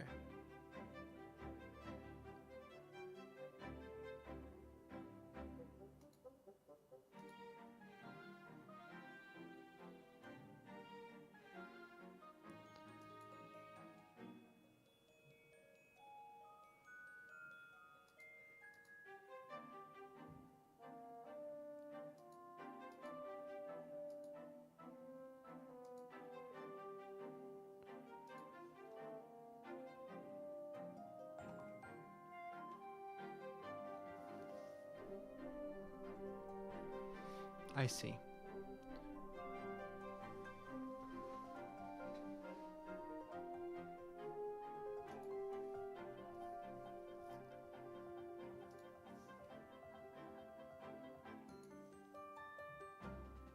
When we close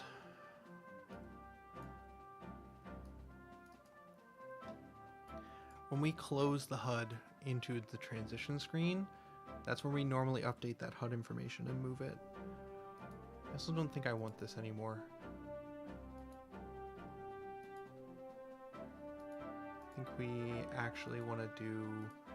because this will move the whole UI, which we don't want in this situation.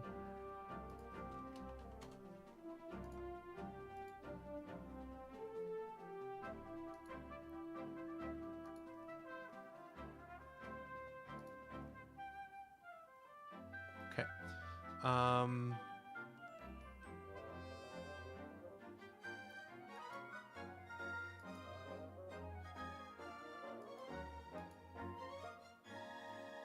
Let's try this. I think there's still issues, but I can't wrap my head around all of it, so...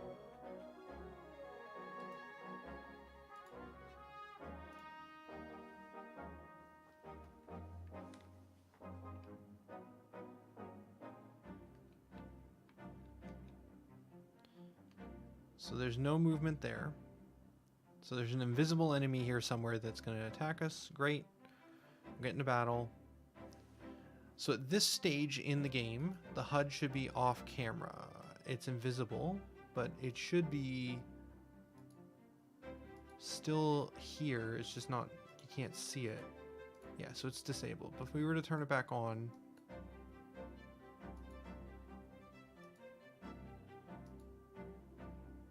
oh, it's still there. Oh, because we're not moving it. Interesting. We end. When we come back, we should see it rise up, though. Okay.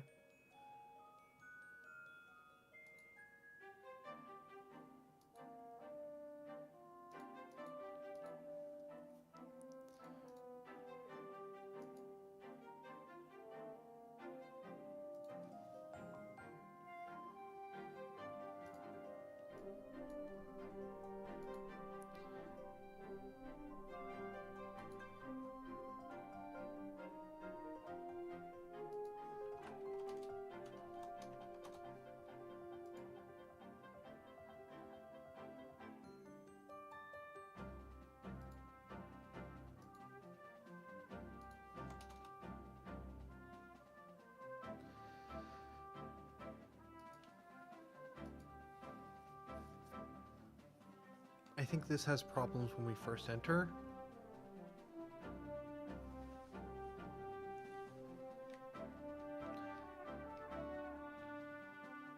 Come up here, get into a combat with the invisible enemy.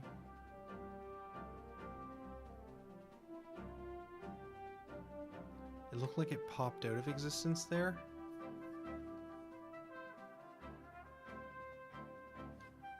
That pulled it up. Okay. So what is happening when we... Watching specifically right here? Yeah, it's just disappearing. Why is it just disappearing? Oh, because we turned this off first. We want to turn it off second.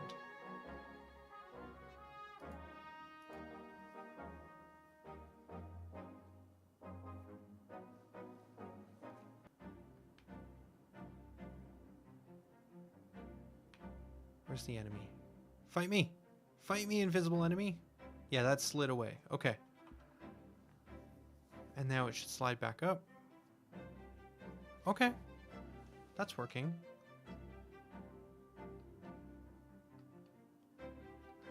We could do the same thing on opening and closing of the UI as well.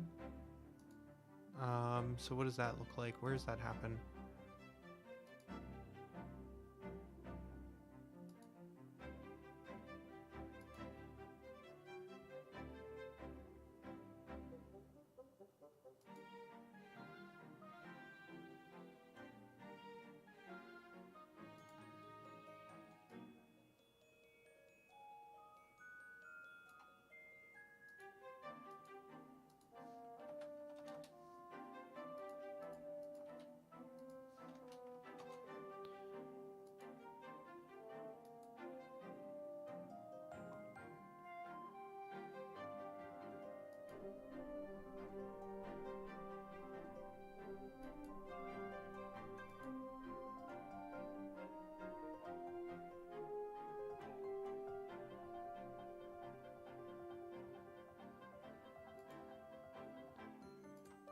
try this.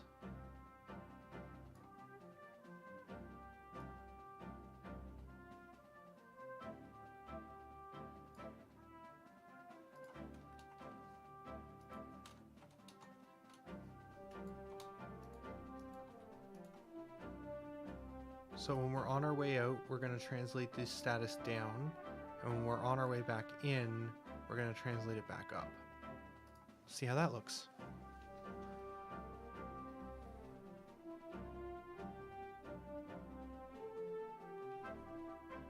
Okay. That clearly didn't do what I wanted it to.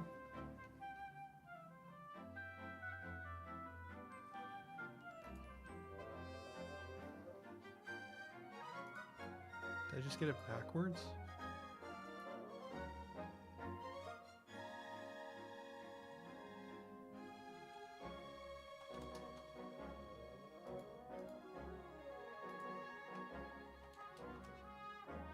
Yeah, I think I just got it backwards, that's all.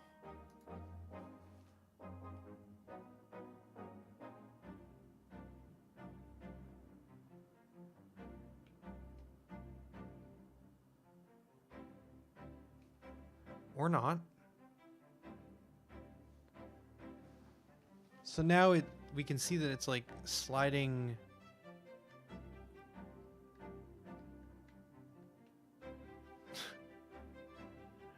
Okay. I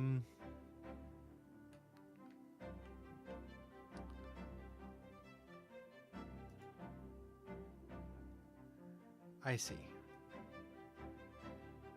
I think I see the issue. So it was correct, and I had been thinking about it the correct way. The problem is the starting point. This assumes that it's 200 lower than where it should be when we first open the screen.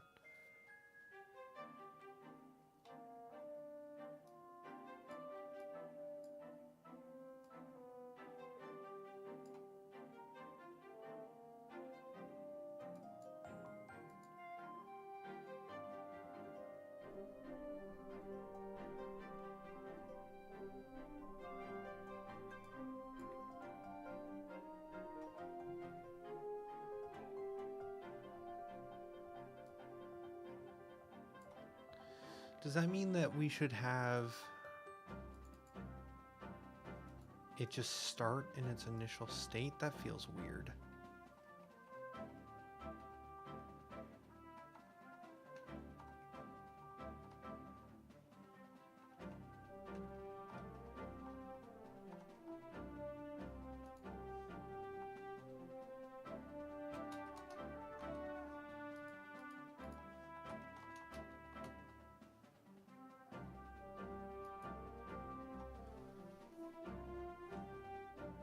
Should be able to test it in this screen as well.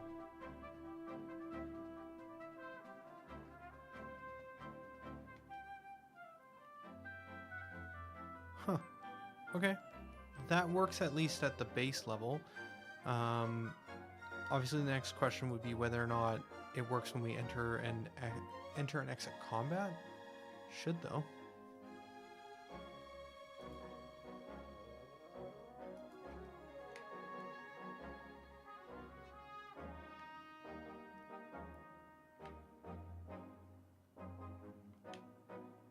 Are you? There we are. Also indicates that we need to change the enemy's behavior. It's a little too easy to like, you shouldn't be able to just like basically run around the enemy like that. If I get hit that close, I should be triggering it. There's some updating there I need to do. No, that looks to be working. Okay. I think we just had some old dead logic in there for opening and closing the HUD, and it just needed to be refreshed. I thought there would be more bugs around this and more complications, but the state seems pretty straightforward, honestly. Okay, cool. The only other thing I think I'd need to check is when we enter into here. Ah, interesting. This is technically open from cutscene. So open from cutscene also needs... Is that also true here then? Oh, these are different pieces.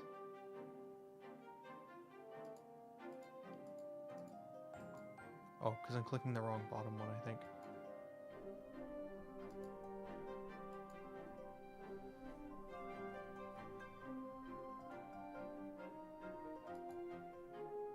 Huh. I wonder if we need these different variations now. What is this one? This is the adjusted one. This is not the adjusted. This is adjusted. This is adjusted. I think this just needs to use the same one. So if we click on this and we go to save screen to HUD, this is currently using this one. I think it just needs to be using this one instead.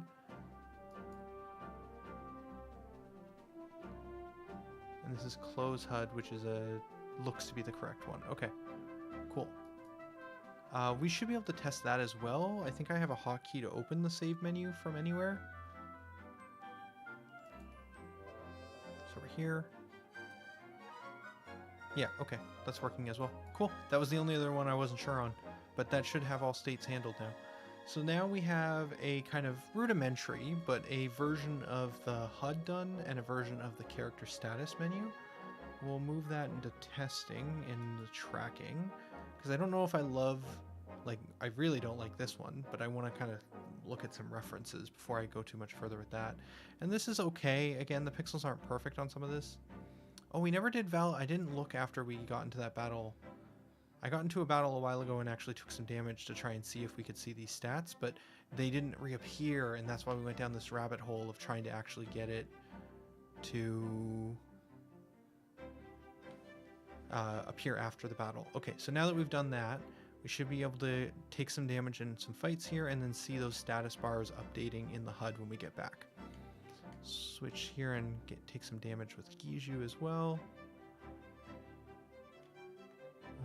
We'll hit ourselves just to speed this process up a little bit. Okay, that should be good. So we'll end the battle. And coming back here. Stats didn't update. Okay. Did they update in the menu here? Oh, I turned off, I'm pretty sure I turned off health updating between battles. That's what's going on. Backend manager. Update after battle. 0 references. Here's the commented out code. Okay. Let's turn updating after battle back on. Try this one more time. Cool. Well, that wasn't too bad. Oh. Oh, I have the collision turned off. Oops.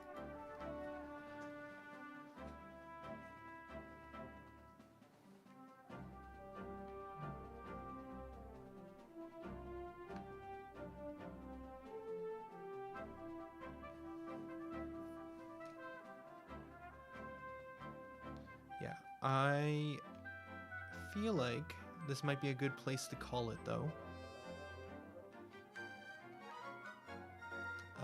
For the stream in general. Didn't get a ton done, but I kind of want to figure out what's going on with the enemies not loading, and that's going to require me to stop streaming. Yeah, and then there's a bunch of weird cleanup stuff I think I want to do. The HUD was kind of the next big thing to just get me off of the mesh generation work that I've been doing for the last 2 weeks, but this wasn't too bad. Thought it was going to be a little bit more in depth. In terms of next steps, yeah, I think there's a bunch of code improvements I want to do. I feel like we're in a really good state in general right now, and I'd like to take this time to kind of clean up some code. Okay, that's working. And we can get a more detailed view of the health in here. Okay, cool.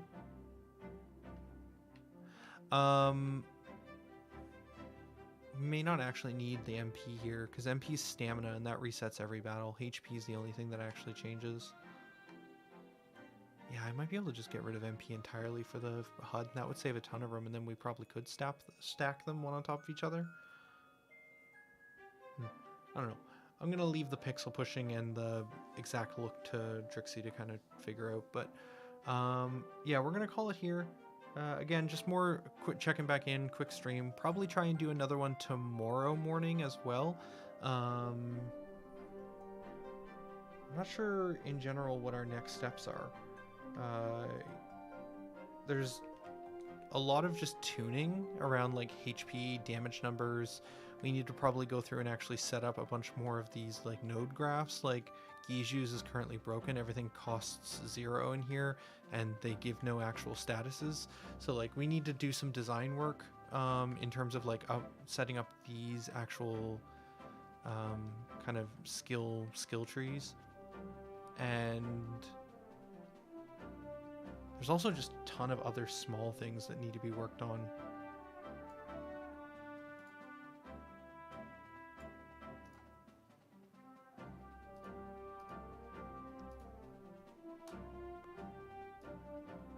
Like if we just bring across the board real quick, there's like a bunch of like refactor stuff that would be really nice to do, but honestly isn't like I don't have to do it. Live cutscenes, this is something I'd like to play with. This is a pretty big task though. Basically our cutscenes are very static right now. I'd kind of like to see if I can get something working where dialogue appears above the characters' heads as they're walking. Another small thing I wouldn't mind trying to get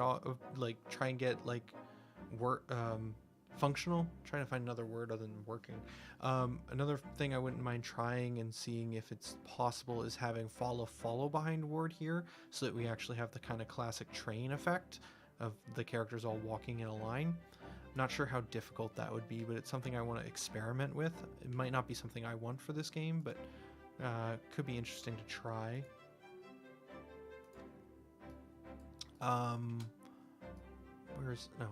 Here. If we, there's a bunch of tricksy work.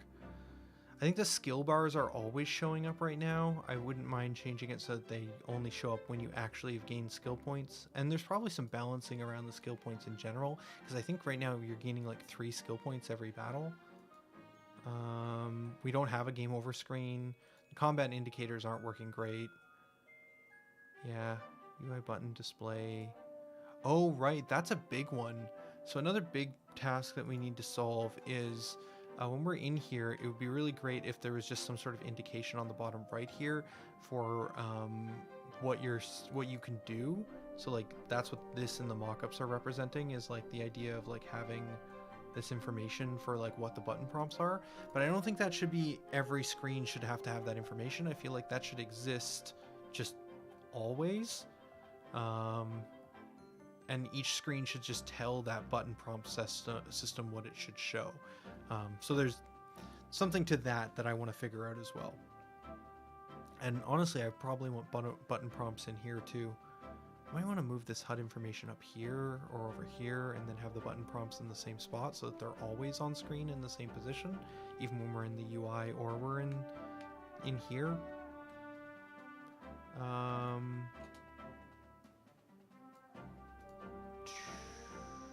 HUD does not return. I think we just fixed this one. Yeah. HUD not returning to the main menu after combat, I think we just fixed by just adding new ones. Leave it in testing for now. Add status icons to units in battle. So this is like stuff like poison, darkness. Those could be actually pretty useful for balancing. It could be also really neat to add those types of things to the skills. So different skills could have no status effect, but if you go through the skill tree and unlock the status node, now that skill has a chance to apply that status effect. It would be another neat thing to purchase and unlock. There's some more ability refactored stuff. Yeah, actually that's what this is. Ability improvement is technically the system for having abilities gain additional effects by unlocking them in the node tree, so status effects would fall under that. And then there's a small bug with the dialogue not closing correctly. So there's a lot of stuff that I have like written in here as like things I'd like to do. Maybe I'll do the code cleanup stuff off camera this evening, and then tomorrow morning we'll maybe take a crack at either like the live dungeon cutscene or live dungeon exploration. The UI prompts is pretty big one. I don't know if that's super interesting to do on camera. The ability refactor could be interesting, figuring out how to add status icons and statuses to the abilities. And then the last big thing is camera adjustments in the combat scene. So actually making the camera perspective and move around the scene and have interesting dynamic camera angles specifically for combat instead of having it be static. I still think that would be really powerful. And I didn't want to do it because it didn't feel super necessary, but we're getting to the point where that kind of polish might be really useful in terms of testing whether or not combat is fun. Cool. That's it for me though. I'll be back again probably tomorrow morning. Not sure on the exact time. I'll try and update sooner. Discord, I didn't give a ton of prompts this morning. It was kind of just a few minutes before I went live, but Discord's the most likely spot to see when I'm going to be live. That's it. That's me. For now, this is going to be totally